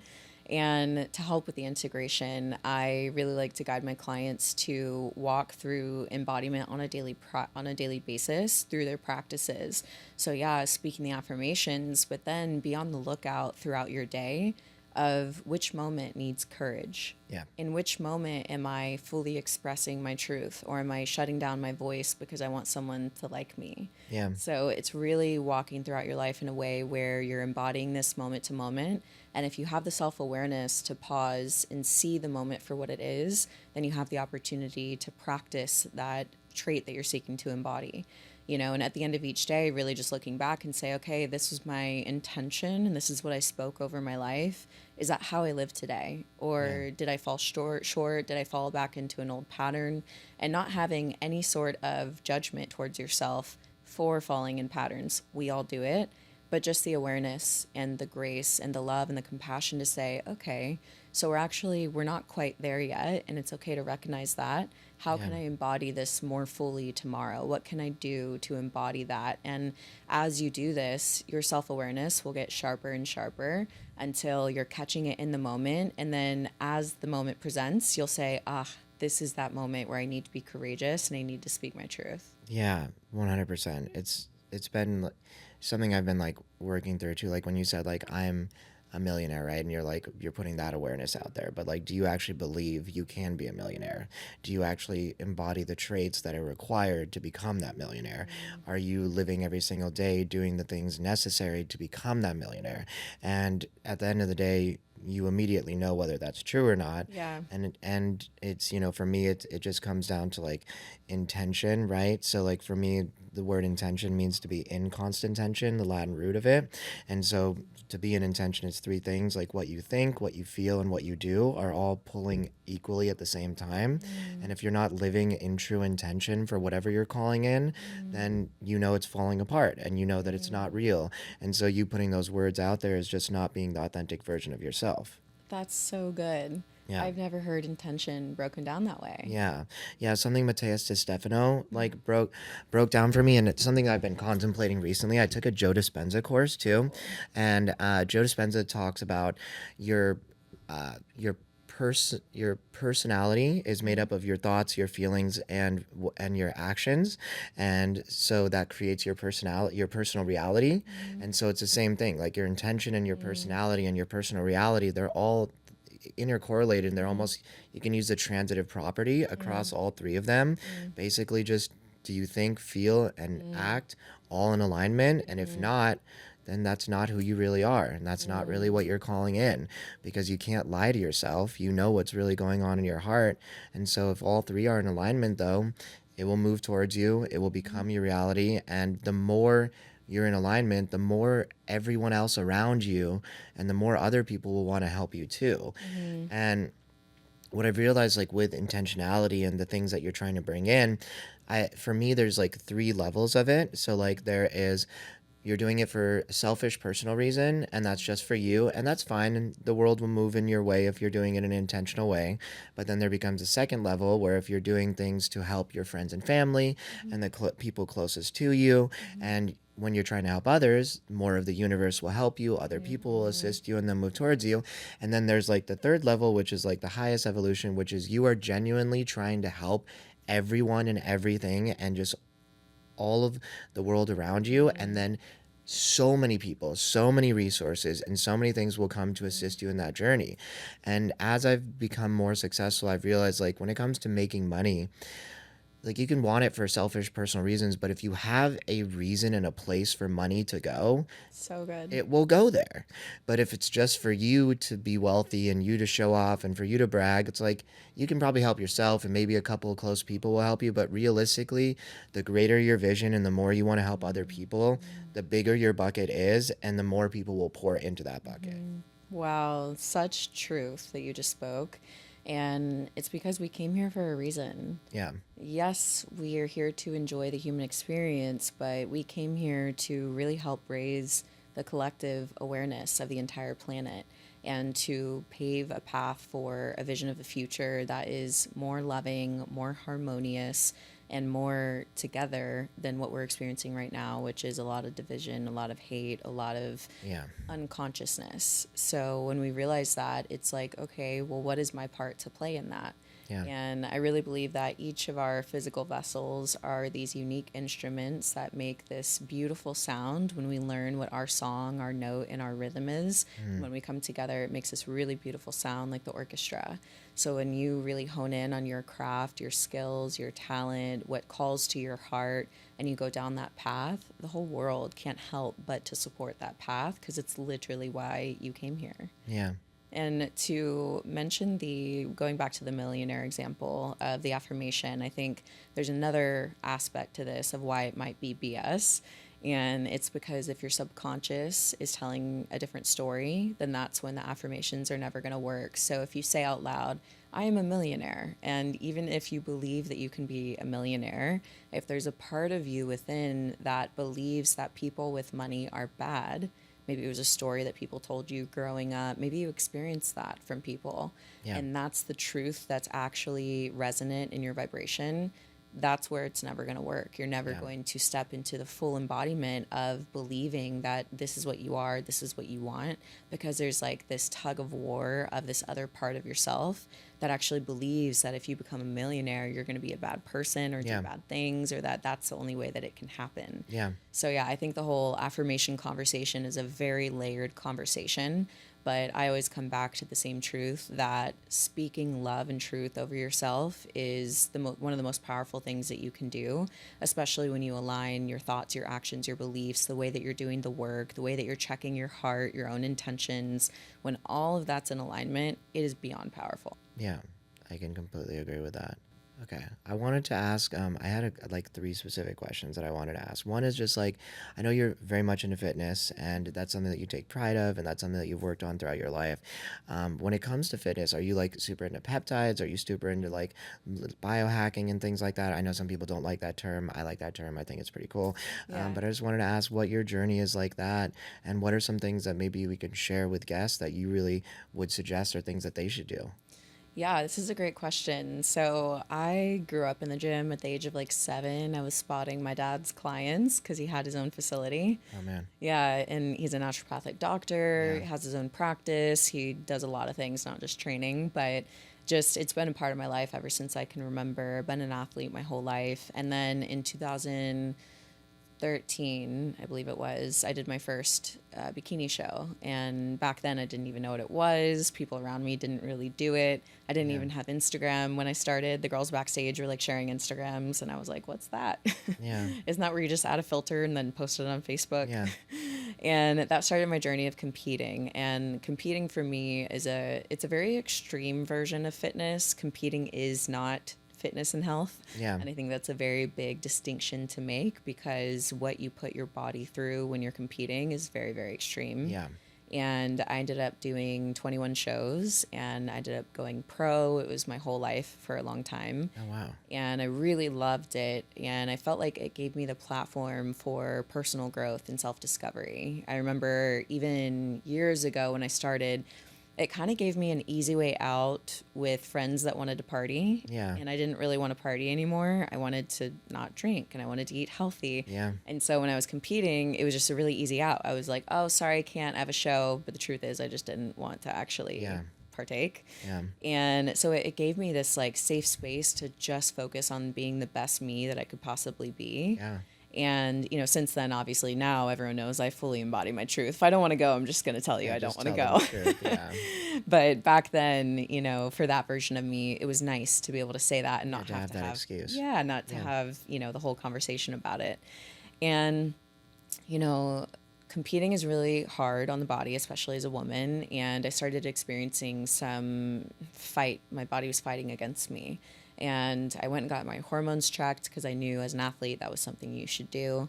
And when I did that, I didn't realize that it wasn't a comprehensive panel. And I was waiting on these results, honestly, almost hoping that they would tell me that something was off, because then I wouldn't feel crazy. Because I just didn't feel like myself. I couldn't push in the gym. When I was like, I love training, and I love the pain of training in a weird way, but I just love the challenge. Yep.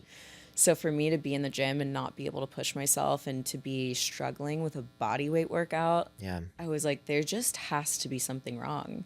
And when my results came back and the doctor said, yeah, you're fine, everything's great, I just felt so, I don't even know how to, I just felt crazy. Yeah. I was like, what is going on with me? Yeah. But so I pushed through everything anyways. And you know, I ended up taking a break from competing in 2019. That was the last time I stepped on stage. And that led me down a journey of finding a clinic that would do a more comprehensive blood work panel. Yeah. And so when I did that, they were able to show me all of my markers, and I was able to see nutrient deficiencies, hormonal imbalances, and real reasons of why I felt the way that I felt. Yeah. And I finally didn't feel crazy. Yeah. I was like, okay, this is actually encouraging. I was encouraged when I got the results and that everything was off, because I just felt like finally I have a direction of how I can start to make some positive change in my life. Yeah. So with competing, I never looked into any sort of like hormone replacement therapy or peptides or anything like that. And after competing, when I went on my healing and health journey, that's when I actually started to look at those as potential options and tools for me. Yeah. And I ended up going with the option of getting on HRT, and also in the future then utilizing peptides to really bring myself into optimal health and optimal ranges. And for myself, it was just the best decision. I got my life back, I got my energy back, my training back, and I was able to feel what it felt like to feel optimized again. Yeah. And that was just night and day different. Literally night and day different. I felt like I got me back, and it just has been a really incredible journey. So if I could go back to bodybuilder Emily back in the height of competing, I still can't believe that I didn't like utilize anything that was there for me. I just didn't know. Well, we didn't know. Yeah. It's not that you weren't doing it on purpose. It's just lack of knowledge. Well, also I was scared of it, because in my mind in bodybuilding, it was like you're either natural or you're taking steroids, and you're on all these things for bodybuilding. And I personally didn't want to do that and go down that route. Yeah. So, you know, it's just interesting how I went through that whole journey without even utilizing peptides. And nowadays I'd go back and utilize peptides 100%. 100%. But I can also understand, like, you know, you didn't want other people probably judging you or saying that you didn't do it naturally, and you did it. You're a badass. You crushed it, you know, and you did a good job. But at the same time, like, now understanding the science behind peptides, and like just understanding that they're naturally occurring amino acids, and you're just making your body do what it should be doing better, right? In the most efficient way. So I completely agree and I understand, but it's just lack of knowledge and awareness.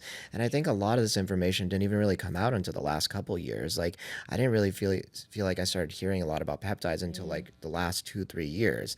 And now information was there. It was a lot. I think people just weren't talking about it. Got it. Okay. So I think social media opened up the conversation. Yeah. And I think people were scared to even talk about peptides because it feels weird to be taking something. But when you realize that, like you said, it's amino acids naturally occurring in the body, and you're able to actually reach optimal levels of vitality, energy, performance.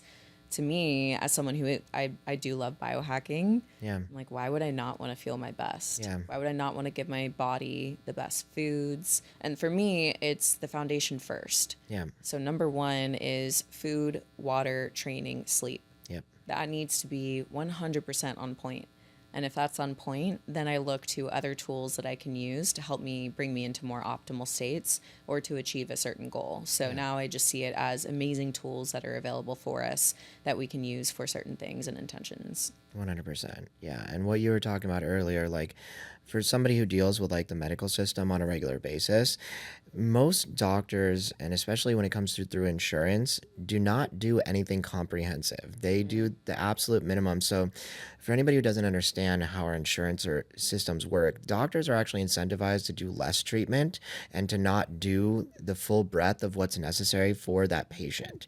And that's because the insurance companies don't want to pay. So they actually incentivize the doctors to do less. And so the term that is used in the insurance industry is they will only do treatments that are medically necessary. Medically necessary means like they won't do surgery unless you're like bleeding out on the table. Like it needs to be so apparent that it's going to be extremely damaging to you if they don't. Otherwise, they're not going to do the procedures and they're not going to do the treatments because the insurance company doesn't want them to pay and they don't want to do it.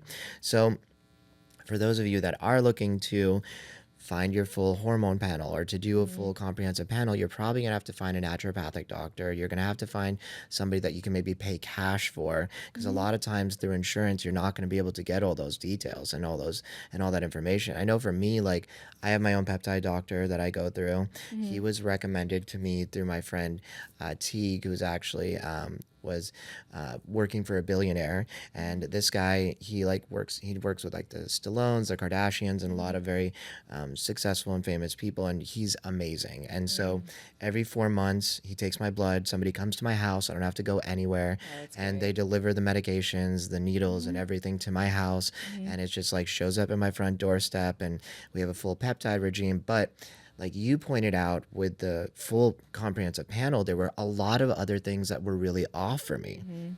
I do just TRT therapy, so testosterone replacement therapy. So I do that a couple times a week. I had like a thyroid issue I didn't know about. I had really low pregnenolone. I had really low vitamin D because I'm not getting enough sunshine. My DHEA was low. Just so many things that unless I did this full comprehensive panel, because I remember when I first started with him, he's like, "What do you want to look for?" I'm like, "Can I just do everything?" And he's all like, "Yeah, we can do everything." I'm like, "Great, just whatever the cost for everything is." And I'm so happy I did, because it found just so many things that we're deficient in, because like what we eat nowadays doesn't have enough of the nutrients that we're used to having. It's just like our soil is not the same that it used to be. Like you need to be supplementing, and like it's in addition to food. It's in addition to all the peptides, because it's a combination of all of them. And now about 2 years in, my blood work is pretty much like amazing across the board, and I'm super stoked about it. And my mind and like feels so clear, and like I just feel so like I'm not tired anymore. I don't feel like I'm like lacking determination or motivation. Like just physically my body is just working the way it should be, and there's nothing I would trade that for in the world. Yeah. It's the best feeling in the world Yeah. to feel great and to have full vitality and full energy. So I definitely relate with your journey and walking that path of optimizing your health internally. And I just couldn't be more thankful for that in my own life. Yeah, 100%. Yeah. What was it like doing all those competitions? Like, what's it like being on stage for something like that? Just being judged for like every inch of your body. Yeah. Yeah. What's that like? Yeah, you know, it's weird. Back in 2013, I remember watching a show like in bed on YouTube because someone said you should do a bodybuilding show. You're already shredded. Yeah. And I'm like, what does that even mean? Like, what do you do? And so they sent me a link and I watched a video online, no Instagram back then. And I was like, oh my gosh, those bikinis are so small. I'll never do that. I just was like, I don't think I could do that. And then the more, I guess I went to a show where I, talked to some other people about it, and I started becoming more open to it. And then I was like, you know what? Let me just try. Let me see if I could do this. And I remember getting on stage, and the first time that I got on stage, I swear I blacked out. Like, there's just so much adrenaline and so much happening that you do what you practice, you're doing your routine, but mentally you're like not even there, Yeah.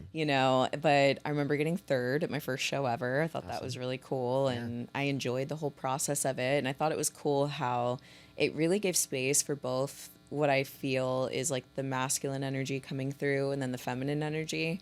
So for me, I love training super hard. I love the athleticism. But then you get to get your hair and your makeup done. You get to get a beautiful bikini with all these rhinestones on and have this really beautiful, graceful way to present this physique that you've worked so hard for. Yeah. And so from there, I developed my love for being on stage and being able to just have a really beautiful presentation of all the hard work that I had done. And yeah, it just became such a love and a passion. And I ended up loving being on stage. And I knew that energy was a big part of it as well. So Yeah. I kind of knew, even if maybe I didn't have the best physique, that I could probably do better just from my energy and presence alone. And granted, obviously, like I did everything I could to have the best everything, Yeah. but it's a journey and it's a Yeah. process. And there's always more that you can, develop when it comes to bodybuilding, which I love because it's such a good parallel to interpersonal work. Yeah. And so for me, I was just there for the journey, having fun, doing the best that I could in every moment. And it really taught me a lot. I remember, I shared a lot of my journey on YouTube, and I shared the journey to pro, and there was multiple times that I came runner up to my pro card. Yeah. And I remember posting, something on Instagram saying, all right, guys, got runner up again. Just so thankful to be here and really excited that I'm at the top of the amateurs right now, and I know I'll get it. And then my dad calls me right after he sees that. He's like, hey, is that BS or do you actually feel that way? I was Yeah. like, I genuinely feel that way. Yeah. Like, I was just given all the proof in the world that I am at the top of what I'm doing. And sure, I didn't get this accolade, this achievement that I wanted. I really want it. I gave this everything. Yeah. But like, I'm going to get it. So if today wasn't my day, that's okay. Yeah. And then I started this series called Undeniable, and it was about embodying being undeniable right now today in this set, in this exercise, in this bite of food, in the sip of water, Yeah. like practicing such a high level of integrity, of excellence, that you are undeniable in every single breath and action that you take. And the season finale of that was me on stage getting my pro card. That's So awesome. that was really cool because I got to literally embody that on a daily basis and show the world what happens when you embody the undeniable Yeah. energy. Is you can't help but achieve what it is that you're looking to achieve. Yeah, that's such a good testament. Imagine if it went the opposite way and you didn't get it right. Totally. Yeah, Well, I did Undeniable season 2 and competed as a pro, and I didn't, win anything. That's okay. I still Yeah. had the same undeniable energy, but Yeah. it just, it was a really powerful ending to that season for sure. 100%. That's awesome. You went out there and you made your dreams come Yeah. true. Yeah. That's rad. Cool. Thank Thank you you. for sharing that part of the journey. Thank you. So I know in your journey you've met a lot of amazing people, and you probably have had a couple of people that are just been great teachers in your life.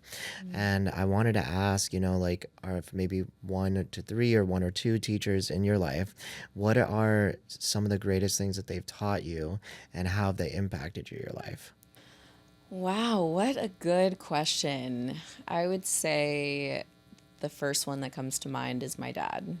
My dad is absolutely incredible. And, he has been doing deep work with people his entire life. So Yeah. a lot of who I am is because of him. But he's been a big teacher in my life because it's wild. It's like, as a kid, I always viewed my dad as, things have to be a certain way, and I always wanted to like make him proud. And the more that I've gotten just older and developed a relationship with him, the more that I realized at each stage of my journey, he kept just giving me freedom to be where I'm at. Yeah. And to go after it. He's always encouraged me to jump off the cliff. I think about when I was moving from Texas to California, and I didn't really like have a reason why I wanted to do it other than I felt called there. And yes, I was getting business opportunities there, but no, I didn't like have a job going out there. I worked online, and he was the one that was like, without hesitation, do it. Yeah. So he's just always been the person to encourage me to take those big leaps of faith in life. And I'm really thankful for that, because as I have more conversations, I realize that not everyone's parents or dads are that way, and they'll tell them to stay small or to stay in the matrix, so to speak. And my dad's always been the one who's initially given me that, like, hey, give yourself permission Yeah. to go. He's like, if you fail, so what? What's the worst case scenario? You come back and figure it out. Yeah. So I feel like that's just given me a lot of freedom in my life. So he's probably the biggest teacher. And then Yeah. let's see, gosh, at each different stage of my journey, I've had different teachers. So it's almost like I don't want to name anyone, because I don't want to make anyone feel a type of way or left out. Not that they would, but Yeah, but I feel like this is more of a recognition. You're yeah, telling them something beautiful that they taught you, and however it affected you is your journey, and yeah, that's okay. yeah. I would say the next impactful teachers, it was actually a couple, and they were mentors of mine. And I really got to give them a lot of credit where it's due, because they gave me the permission to be the authentic version of me through all of the deep inner dives and sessions that we did. They were my mentors that I met with every single week. They would see all the different parts of me, and they would see where I was either holding back or didn't give myself permission to be me, or was people pleasing, or felt like I had to silence my voice. And they would see the real me, and they would call it out of me fully, and not just make it okay, but empower me in that. Yeah. And so they were a big part of that journey. When I talked about my deep inner healing, that 6-month journey of coming home to me, they were a huge, huge part in that. Their names are Grant and Celeste. And I just will forever have so much gratitude to both of them for that. 100%. I think that's one of the most important things in life is I love when people criticize me or like tell me things when I'm not being the fullest authentic version of myself, because I think there's always just going to be room for improvement. And I really appreciate people that are just very much to the point. They're like, no, sorry, this feels more authentic. And not only that, but how can we express that even more? And so it's really powerful to have individuals like that in your life. Otherwise, you keep playing small. You're not really expressing yourself. You're kind of holding it back. But I also understand that you don't always feel safe to be the truest version of yourself, right? And that's, for me, was a slower process of kind of just like stepping into that, feeling into it. And especially like when I got back from my journey, I realized I was a different person, and it was triggering to others. Totally. Because they're totally like, oh, you usually act like this, or you usually do that, or you usually say these things, and I just wasn't anymore. And what you had discussed earlier too, like setting boundaries. Like for the first time in my life, I was setting real strong boundaries with people, and I was not enabling them to keep treating me the same way. And it definitely frustrated people. But at first, what I realized is like, one, I'm holding true to who I am, but then I realize I'm having a direct impact on making a change in their life, because by me not enabling that behavior, they either have to shift and they have to evolve, or they can't be in my life anymore. And so I'm lucky that most people were able to shift and evolve and realize that we're having a different dynamic now. But I didn't realize that like subsequent effect until months later when I was reflecting on it, because I felt like almost like being mean or like a bully by holding my boundaries. And then I realized, no, this is actually good, because it's just the relationship and the way we interact with each other is just changing and evolving too. Yeah, and that's a tough point to get to when you start creating those boundaries and you realize that people will either, like you said, evolve with you, and the Yeah. relationship will change into something that actually serves both of you in a better way, or sometimes they don't come with you. And that's just a hard reality to accept. But once you're willing to accept that for yourself, then you're able to welcome in and call in the most authentic form of either that relationship or a new relationship altogether. Yeah, 100%. And also, I love that your dad just gave you freedom to jump. I definitely have risk averse parents, and I'm very pro risk. Yeah. And I think with parents, what I've realized is I think you either adopt their habits or you reject them entirely. And not a lot of in between.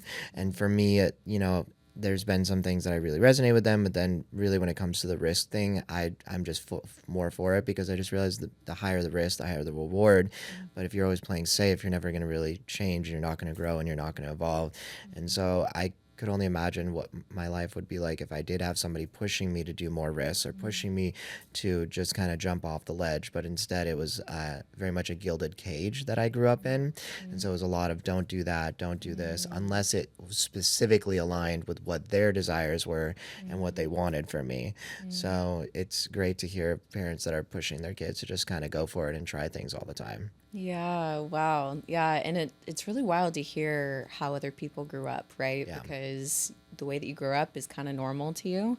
Yeah. So until you start having these conversations, then you have a deeper understanding of why people are the way that they are, what their strengths are, their, struggles are, and it just gives you more compassion for other people to be in their process. Yeah. So I feel like sometimes there can be a lot of judgment for others, or especially in something like a partnership. Yeah. Right? Where you think to yourself, like, why is this such a big thing for you? Yeah. But if you'll actually take the time and the presence to listen deeply and to hear what they've been through, their past traumas and hurts, the way that they grew up, it gives you more context and understanding of the path that they're walking, and it can help you to better support them in walking that. 100%. I find myself, as I've had more and more conversations with people, and the youth that they've had, or like especially going through like Sacred Sons, you realize that we're all hurting, and we've all gone through different journeys, and the experiences are completely different, but the emotions that are revolved around it are exactly the same. And whether you were like hit by like your mom or dad, or it was like a drunk person, or you were like abused, usually the feeling that relates to the physical abuse is very similar. And so that healing journey, a lot of us are going through it in similar ways. And when you start recognizing those patterns, you start having a lot more patience. But the reason that I brought it up is, like, a lot of times when people attack me, or when they respond or say something that's super out of alignment, and I just kind of see it, and I see my mind immediately run through like 20 scenarios of potential trauma or things that they've been through in their life and why they respond in that way. And I find myself just completely responding to everyone in a different matter entirely, instead of just like getting defensive or wanting to like yell at them. Like, a lot of times I'll just say, I don't know what you went through as a child, and I don't know what you went through throughout your life, but the way you just responded to me has nothing to do with what I just said. Wow. Yeah. And just, allowing them to explain, or just to work through whatever they need to work through. Totally. Yeah. And some people will be ready for that, and others will completely reject that Yeah. because they're not ready to look at it. Yeah. 100%. Yeah. And that's usually one of the two answers. It's either like, fuck you, get away from me. Totally. Or it's like, no, you're absolutely correct. Yeah. And then that's an opportunity to kind of talk them through it and to respond and kind of work through it. And luckily in my life, most people, because I think I have a more gentle approach, are willing to like talk through it and kind of work through it a little bit. But I've just gotten this really good radar now, whether it's like actually about me and something that I did, or if it's completely about them and nothing to do with me whatsoever. Which is so good and helpful to not take it personally. Yeah. Because then you're able to kind of shift gears a little bit and say, okay, this is not really about me. Could this potentially be something from the past? Is that a thought we want to visit right now? Because it feels like a traumatic response. Yeah. I've definitely been in that scenario before. And, in that scenario, there definitely was not an awareness there to meet me there to have that conversation. Yeah. In which case, for me, that's definitely my point, to just let go and allow them to have their own process. But yeah, it's really beautiful, like you said, when someone is able to receive what you're saying, knowing that it's coming from love and coming from a heightened awareness, and actually sit with it for themselves and say, okay, is this about this person in front of me, or is this something from the past? And when they can really sit down and identify where it's coming from, then they have the opportunity to move through it and to evolve and grow and change. And I think that's just the beautiful part about people coming together, especially when you're at an aligned level of awareness, because there's so much growth and alchemization that can happen in that. And then you both serve each other's purpose for growth and involvement. Yeah, 100%. Yeah, hoping for more people to be open to it. Yeah. It's part of the journey. But I think everyone's kind of evolving in a beautiful way. Yeah. I think like social media and just like the interconnectivity and sharing of information that's going on right now in the world, I think a lot of people just can't claim ignorance anymore, right? There's just too much out there, and people now are starting to see the patterns, and they're starting to see what's going on and opening their eyes to the real reality of like who people are, and the facades that a lot of people also put up too. So true. Yeah. And realizing that, sometimes we talk about spiritual people.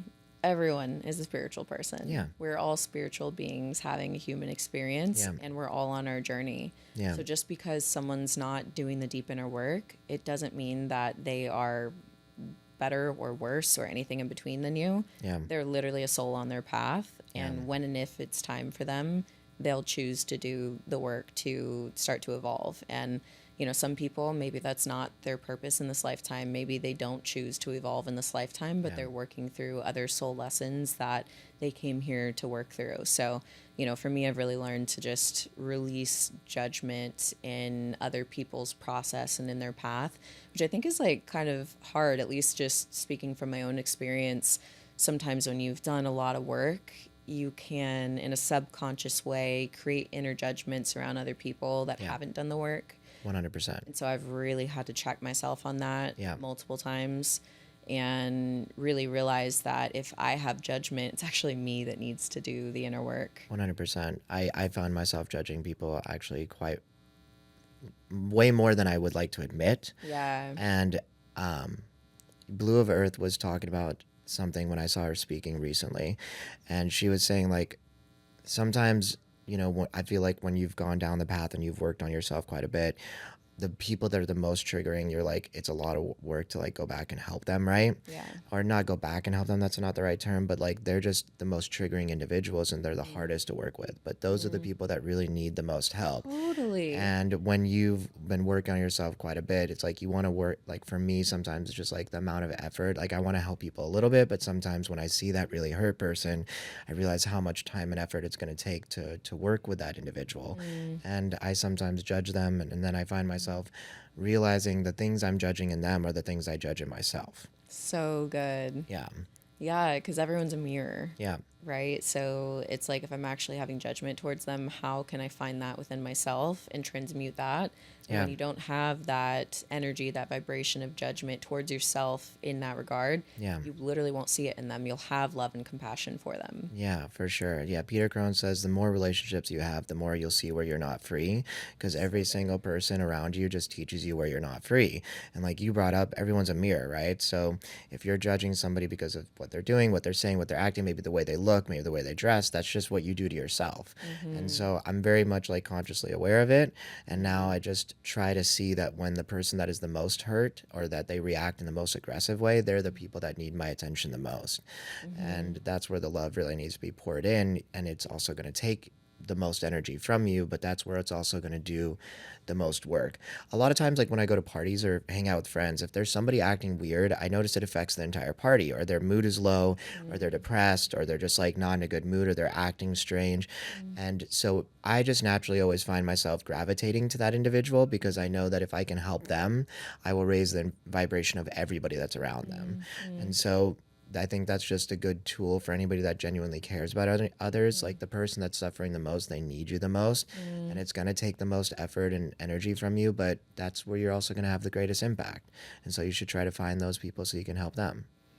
I love your heart to help other people. I think it's really beautiful. And we definitely need more people that see it that way, that desire to help the people that need help the most. Yeah. I think something that relieves a lot of pressure for myself is realizing that I'm not here to help fix or save anyone. No. But I am here to reflect what healing can look like and to reflect their own divinity to them. Yeah. So especially with people that maybe haven't started the journey yet. Yeah. For myself, I just seek to show them the healed version of them, to only see within them all that is beautiful, all that is worthy, all that is divine. Because if they get even just one reflection of that, I think that that can be powerful enough to help kickstart that momentum for them to go down that path of, wow, like if someone sees that in me, like it must be there somewhere. Yeah. So why don't I take that path for myself? Because I think when I first started in the work and, even as a coach, I almost like took it upon myself to try to help this person to evolve or like try to fix them in a way. And I really had to meet with that part of myself that felt pressure or felt weight or felt anything other than lightness and love. And when I met with that part of myself, I realized that it was like me projecting old versions of myself onto them Yeah. and feeling this big responsibility or weight to save them, almost like it made me God in a sense. Yeah. And I didn't ever think that, never Yeah. consciously. I would never think that and never say Yeah. that. But in a way, I felt like I had to save these people. Yeah. When I realized that no one really needs saving, that they just need love, support, a space to fully be, that they can do it themselves, you know, Yeah. just like I did it myself. So I think that helps for me to just relieve any pressure of feeling like I need to help save this person, you know, because I feel Yeah. like that's sometimes a trap that we can get into as well, is just feeling like the pressure and the weightiness of that. Yeah. Kelly Brogan, if you know who she is, and MD, at the end of one of her presentations, she said that like no one is coming to save you. Mommy and daddy are not coming to help. You are the savior you've been looking for. And at the end of the day, like everything you're looking for is within yourself. And if you're just willing to take the time to sit and to listen and to be patient and work through things, because it's not easy. I'm 0% easy, but that's where you're going to get a chance to really see what's going on and to evolve and work through it all. Yeah. That's so good. That quote actually is a part of what saved me. Yeah. There was another thought that popped in at my lowest point. No one is coming to save you. Yeah. Just kind of popped in my awareness. And I was like, oh my God, I'm literally sitting here screaming out, crying out to God, like hoping Yeah. that God just manifests in front of me and like saves me from this situation. Yeah. You know, and that quote empowered me because I was like, okay, well, if no one's coming to save me, I have to be the one to get up and do something and make a change. And so, yeah, that was like a very, very empowering phrase for me. Yeah. And I mean, there's so many other problems if you keep waiting on other people to solve your problems, right? Then you keep waiting on people to tell you what to do, how to act, how to be, and that's not a good way to live life. Right. Yeah, It's giving your power away. Yeah, 100%. You know, when you were on that journey and it was like, you said FAFO, find Yeah. out and Fuck around and find out. Fuck around and find out. Sorry, I don't know why I didn't remember that for a second. Okay. What were some of the biggest things that you did when you were on that journey? So for those of you that I'm bringing this up, in another podcast I was listening to, Emily was talking about that she spent a year. That was her FAFO year, which is fuck around and find out year. And she just got a chance to really do all the things that she wanted to do. What were some of the things, like biggest things that you did that had the greatest impact, and what did they teach you? Honestly, the camper van trip was one of those for me because there were so many inner fears and inner resistances to the trip. You know, going in a camper van alone with my dogs, without someone else there, not really, just having so many unknowns and so much uncertainty. You know, often you're camping out in the middle of nowhere and there's the fear of like, what if something happens, and all these fears that hold you back from these beautiful experiences. So for me, even like it was snowing and I don't know how to drive in snow. I grew up in Texas. We didn't have snow. So like I literally have YouTube on my phone, how to drive in snow tips, and it's playing while I'm driving in this like snowstorm, you know, but I'm like, I guess we're going to find out, like we're going to find out what happens. Yeah. And it's like every moment where I experienced fear, that mentality of I'm going to FA and FO, I'm going to fuck around and find out, just gave me the ability to jump forward in the face of that fear and to find out for myself. It's like I finally was willing to accept whatever might come from my decisions. Yeah. It's like I gave myself the permission to be fully myself, jump in the face of fear, and to do these incredible things I've always wanted to do. You know, Hawaii and Iceland are places I've always wanted to visit. Yeah. They're like bucket list items for me. So to be able to go and experience those was really, really life-changing. And there's so many moments in between as well. But for me, it was about facing fear head on and just jumping in the face of fear. And maybe I'm lucky, I don't know, but there was not one experience where I had a bunch of fear and I found out in this earth-shattering way. You know, it's like every time I found out how courageous I could be, or how strong I was, or how proud I was of myself for speaking my truth in, you know, an uncomfortable situation, or walking away from something that didn't serve me. You know, all these little moments of inner fears, I overcame them, and I really gained this unbreakable bond with myself, this friendship, this strength, this confidence that no one can take away from me. And it's not like a fake confidence of like, I feel confident because of how I look or what I'm wearing. Yeah. It's this inner strength and inner confidence that no one can take away from me. And you only get through the process of FA and FO, in my opinion.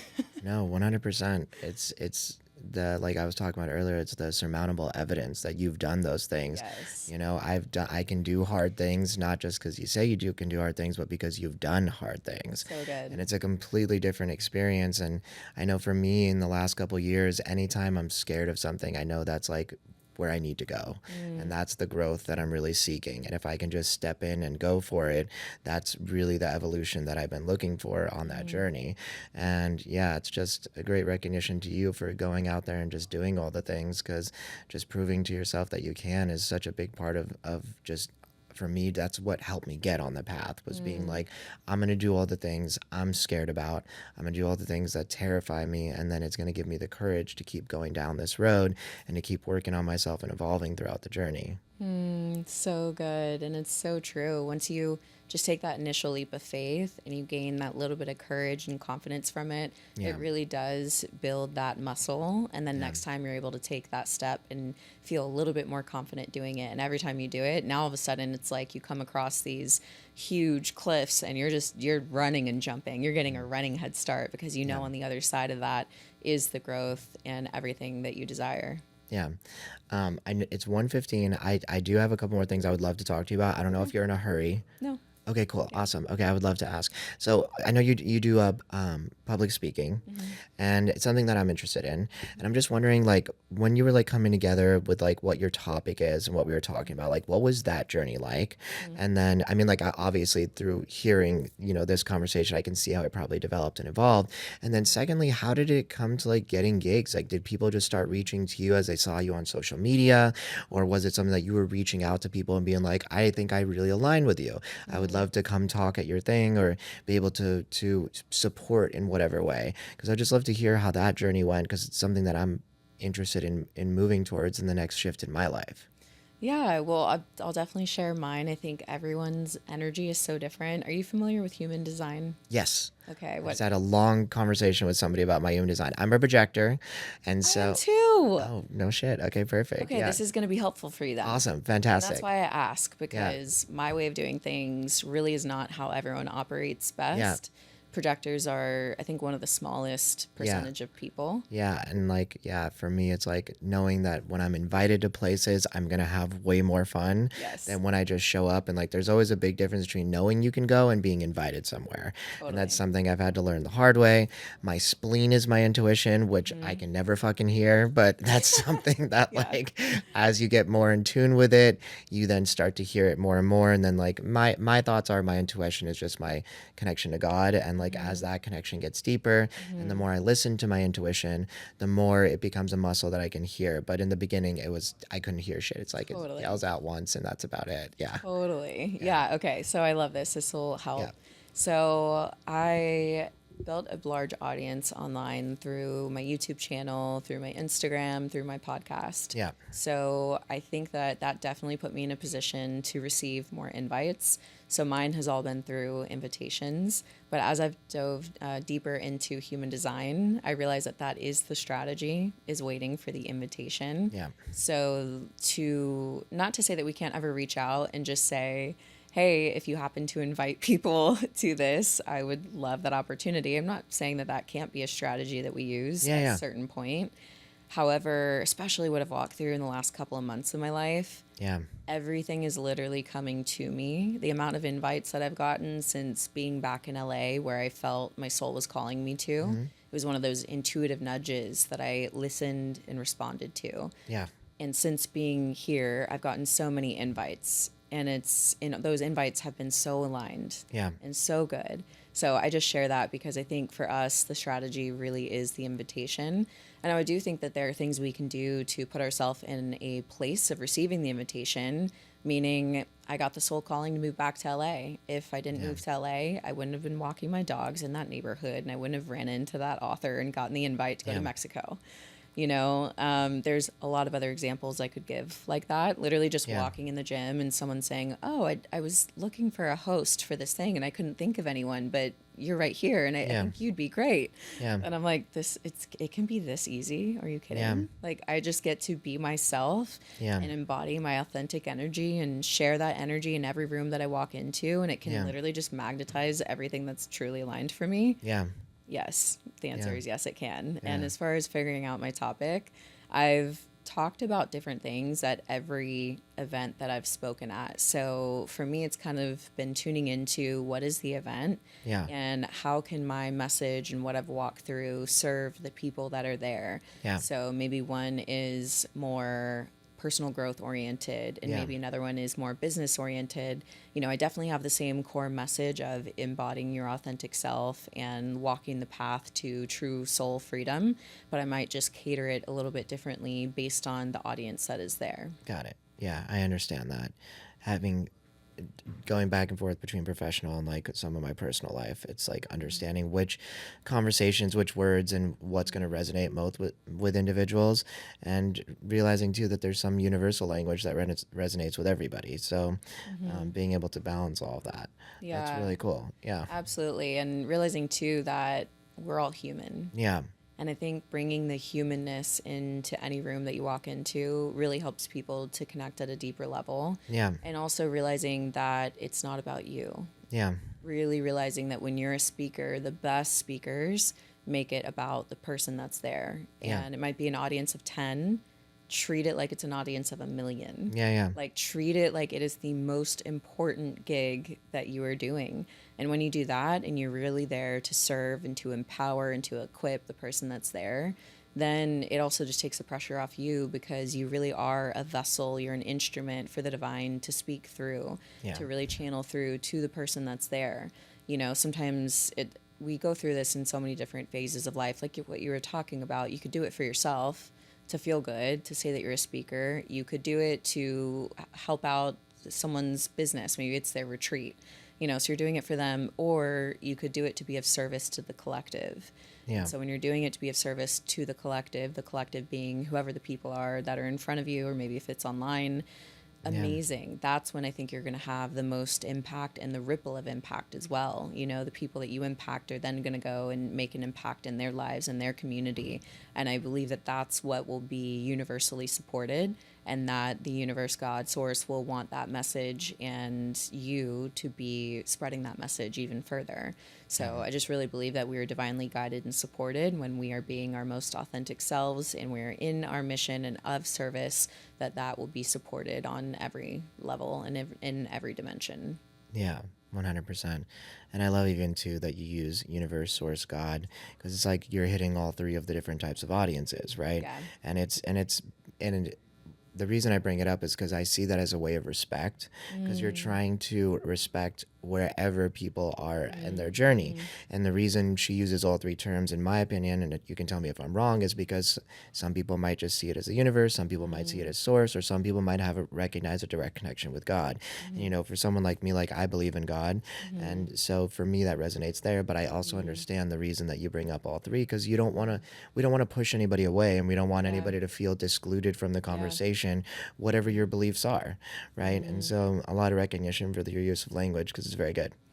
I really thank you for that. I really seek to help people with where they're at. And I think in order to help people, our language is important. Yeah. And I'm not here to create division. I'm here to create unity and to help people discover more within themselves and have a deeper experience for themselves. So if by me narrowing down and only using one term that shuts off or turns off 50% of the audience, to me, it's not the most loving thing that I could do.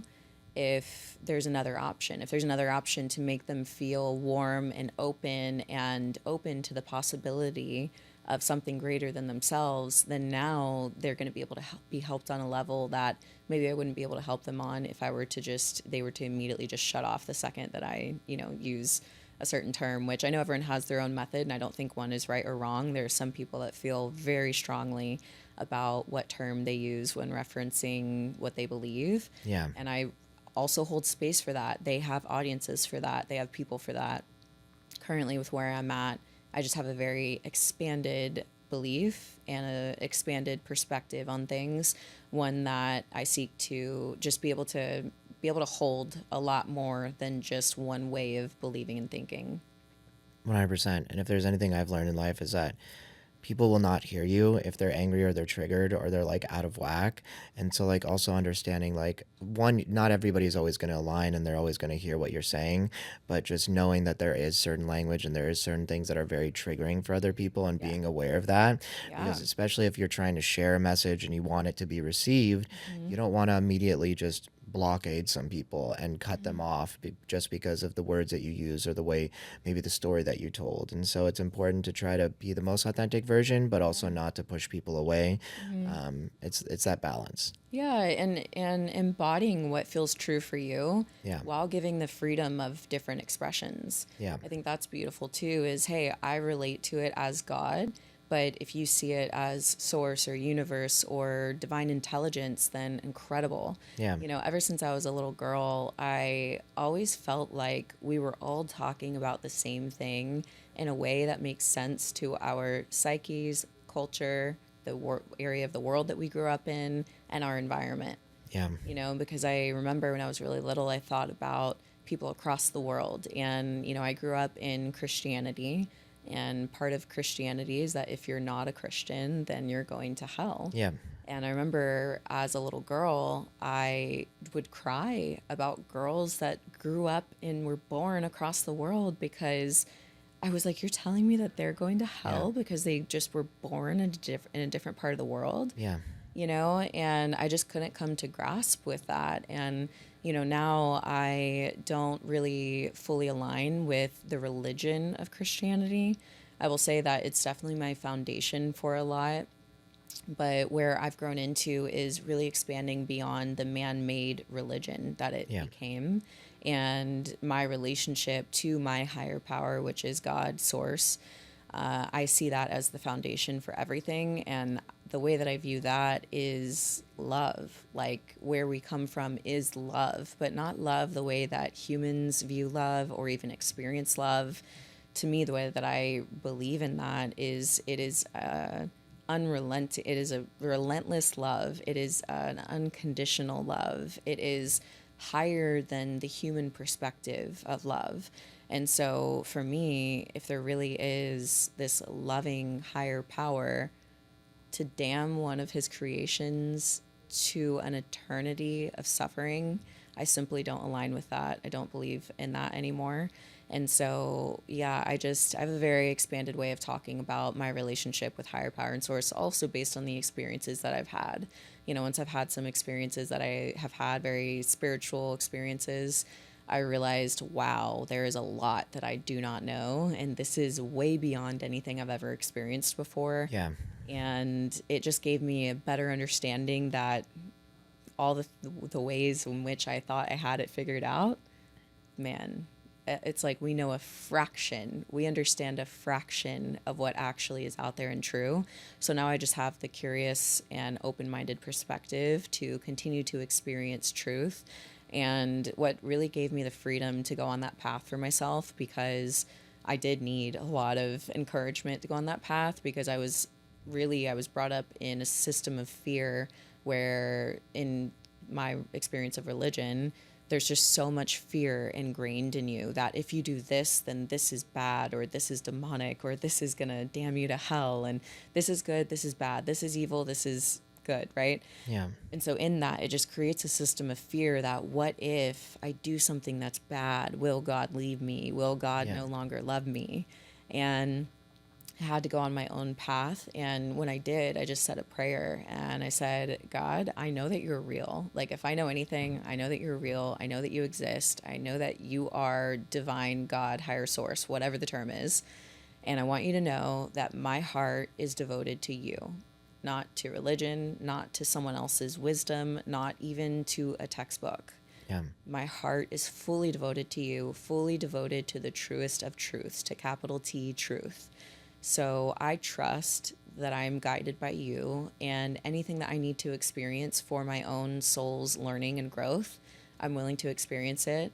I also trust if I go down a path that's not meant for me, guide me out of it. Show me why. Let me learn all I'm meant to learn and show me the truth. Always reveal truth to me. So even today, with the beliefs that I do have, the experience that I've had, my past in religion, I always say at any point in time, God could say, go left, and I'd go left without blinking, because I've developed such a deep, true relationship with the divine. So for me, I just don't worry about the semantics anymore of terms or rules or things that are in boxes. I just don't align with any of that. I think you can't put the God of the universe, the God of the galaxies of existence into any sort of box or set of rules. So I don't do that. And I have a lot of freedom in my relationship with God, source, divine. And in that, it's just been the most beautiful journey of my life. I resonate very deeply with everything that you just said. And it's so funny because even resonating with the divine in like simple things like going left or going right. I remember like part of my journey by myself was like getting back in touch with my intuition. And for me, that's just like what I believe is your connection to God. And I remember like walking down streets in Italy and I'll be like left, right. And I would just be like, right. And I had no place to go. I had nothing, no plans. I was completely by myself. And I would just find myself like going right, going left. And then I would just end up in the most like beautiful place or find this like little hidden church that like nobody knew about, or this little park, or just like end up upon this beautiful scene. And it was just following and understanding that everything was happening perfectly divinely and in exactly the way that it needed to. And, you know, I grew up very Christian too. I went to Catholic school, Christian school my entire youth. And so a lot of my basis is from Christianity and Catholicism also. And I remember I was going through this journey where I was trying to figure out what I really believed. And I started asking myself, like, you know, what are my absolute truths? And my absolute truths, like, started just like trying to comprehend and understand, like, what God is, or if there is a God.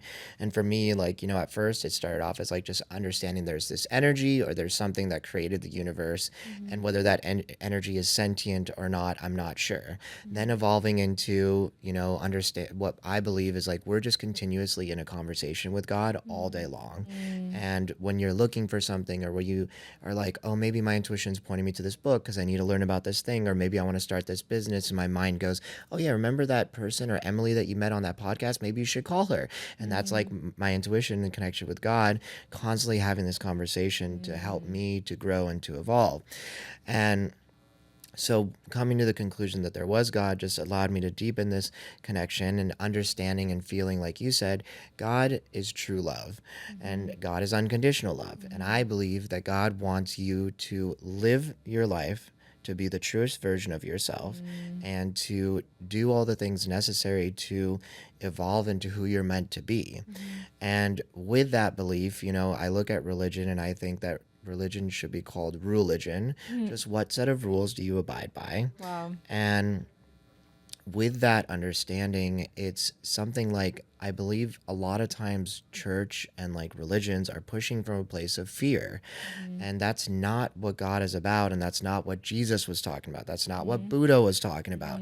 That's not what all the great teachers were talking about. They were all talking about love and how God unconditionally loves you and you need to come back to love your neighbor, be kind.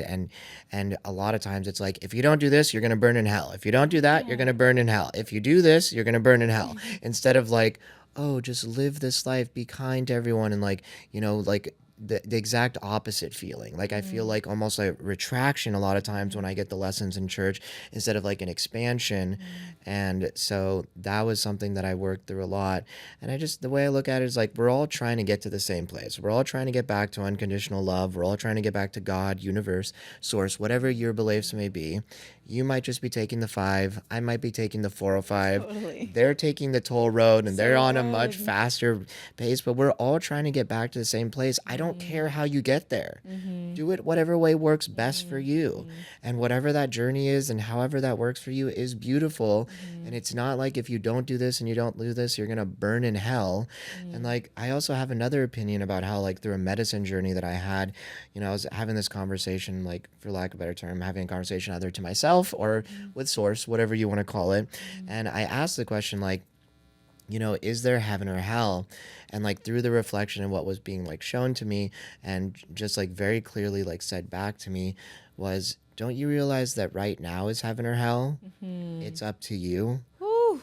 And from that moment on, I just like, it just like opened my eyes. Like, I'm not going to live my entire life hoping that there's something better on the other side. I'm going to make this my heaven. I have everything I need to live the life that I want. If I really want something, I will work hard for it and I will go get it and I will create that heaven in this reality. And I'm not going to wait for it to be just given to me through religion or if I act or don't do a certain way. And I just think that, like, God created everything for us and it's here for us to enjoy. As long as you're doing it in a conscious and intentional way, like, just go for it and don't be scared.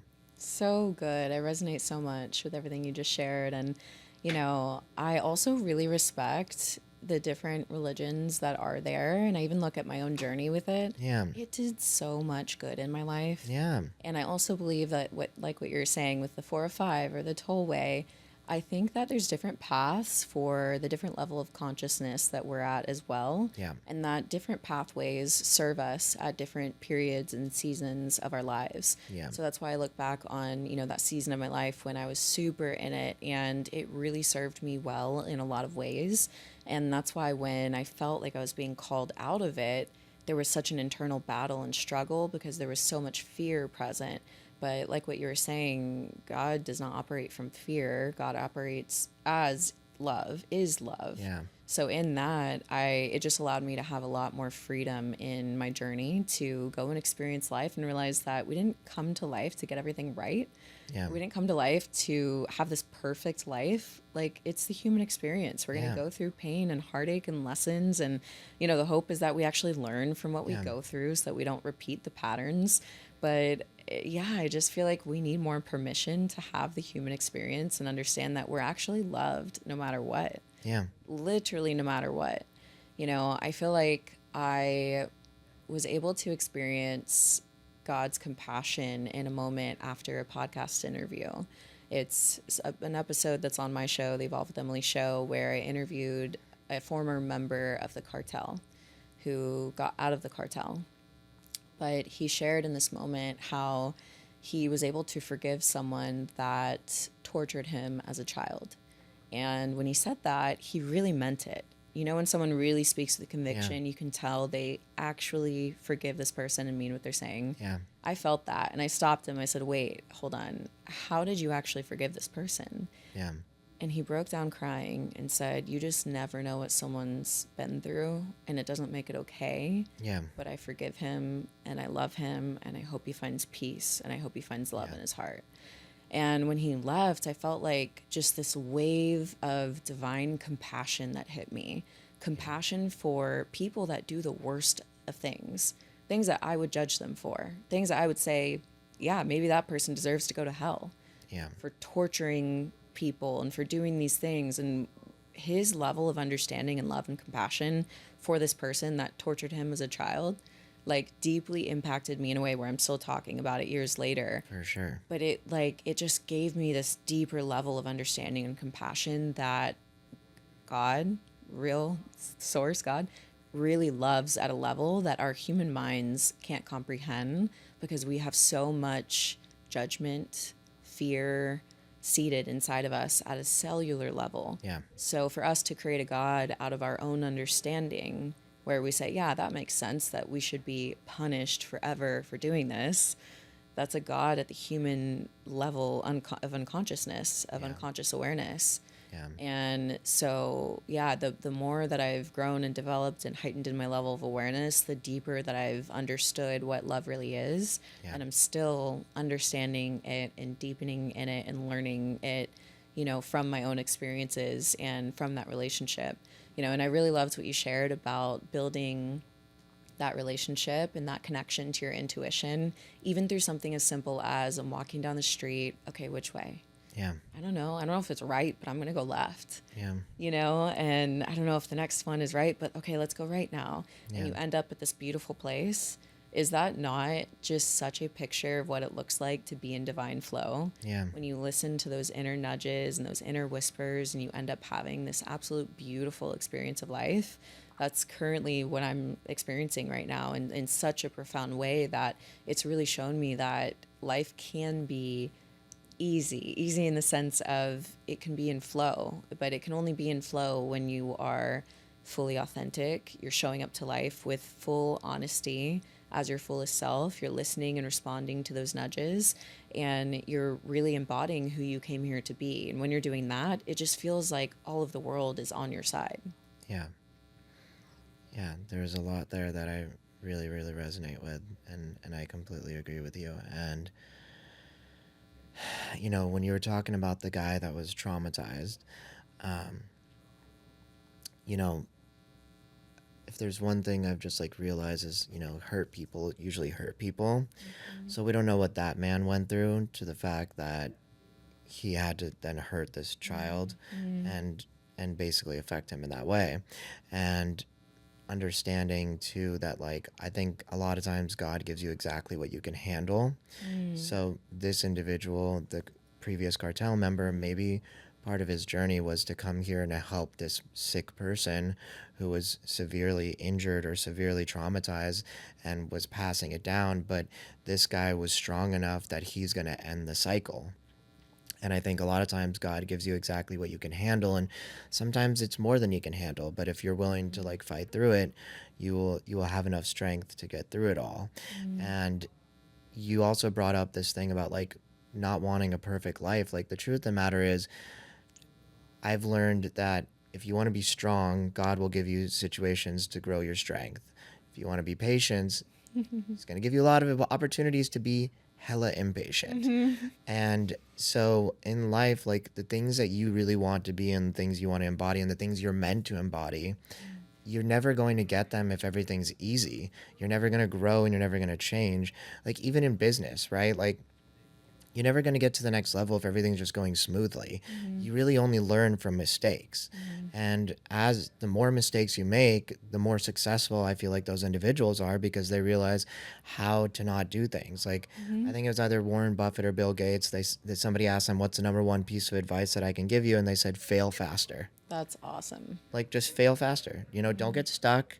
You know, Rocky Balboa, you get knocked down, you get back up again. But it just matters, do you get back up again, and what do you do with the information that's given to you?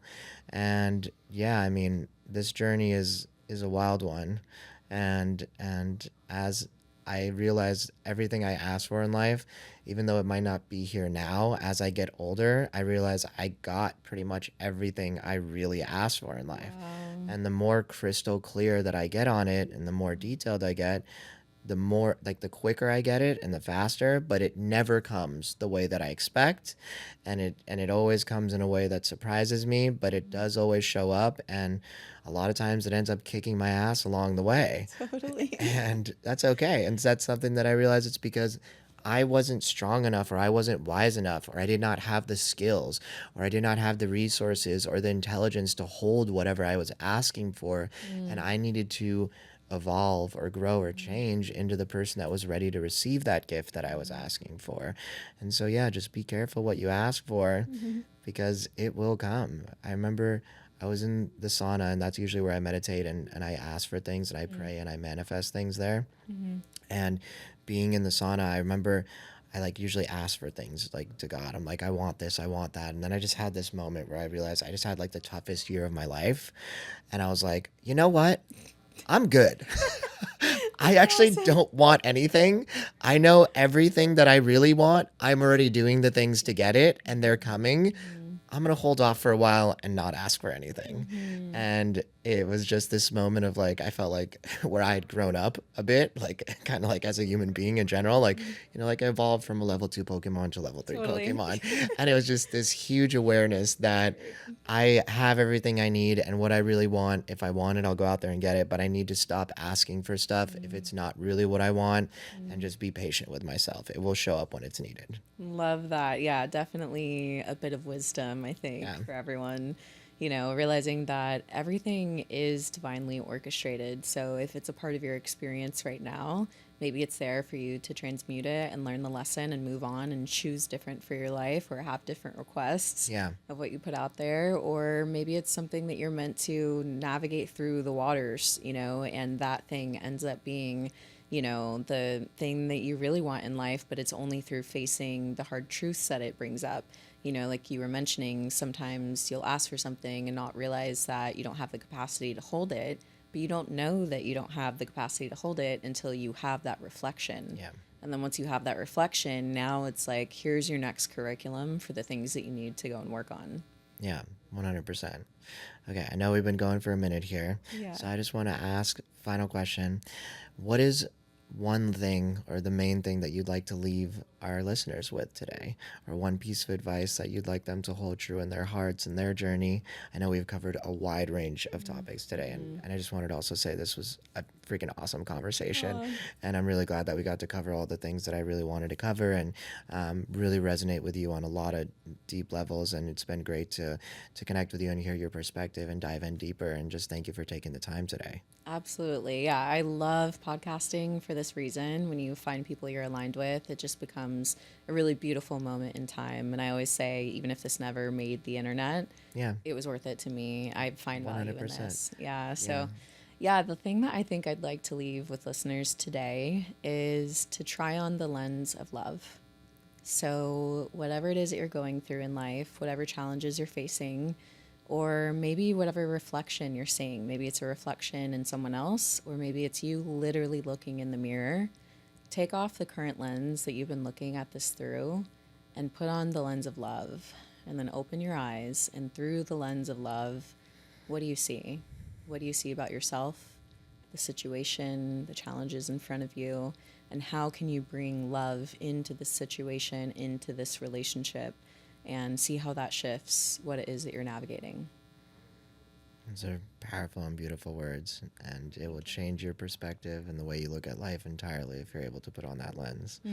So thank you so much. I appreciate your time. Thank you for coming down from Venice. I hope we get a chance to hang out again at some point. I would love to come to one of your speaking engagements or come support any way I can. Yeah, for sure. So thank you so much for taking the time to share with us. And thanks everyone for tuning in. I hope you have a lovely day, and thank you so much. Thank you. Bye, everyone. Cool. All right. Done. That was awesome. That was awesome. That was really, really good. Cool. Yeah, that was a lot of fun. Thank you so much for taking the time today. I really appreciate it. Yeah, it's so fun sharing thoughts, ideas, experiences, Yeah, podcasting has been the greatest education I never knew I needed. Yep. Yeah, just like learning so much from the guests and hearing all this information. Like, I think I've learned more from podcasting than I did my whole college career, for sure. Yeah. Probably. Do Yeah. you guys find that, because you're a podcaster as well? How many episodes have you done? Like 400. Jesus, good Do job. do you find yourselves, like, when you're, like, saying things or teaching somebody else something, it's, like, partly, like, you reinforcing it for yourself? Like, you're getting a benefit out of just, like, saying the words over and over and over and over, like, the repetition of it? For sure. Yeah. Yeah, they say, I don't know exactly what the quote is, but basically, when you can teach something, then typically that's when it's actually, the lesson has actually like been integrated. It's when you can really fully teach that and share that with others. No. But even in college, though, I remember I would be studying at like 1 a.m. in the morning, and I had a laptop with like a little camera, and I would literally just like teach the lesson to myself, like recording it, and then I'd like play it and like watch myself teach myself. Yeah. And I would learn the quickest that way. Yeah, that's the whole reason I lead multiple book clubs, is because I've learned. So smart. Yeah, it's just like it forces me to teach people. Because if I lead the book club, I can't half-ass it. I have to Totally. know what the fuck I'm talking That's about. so true.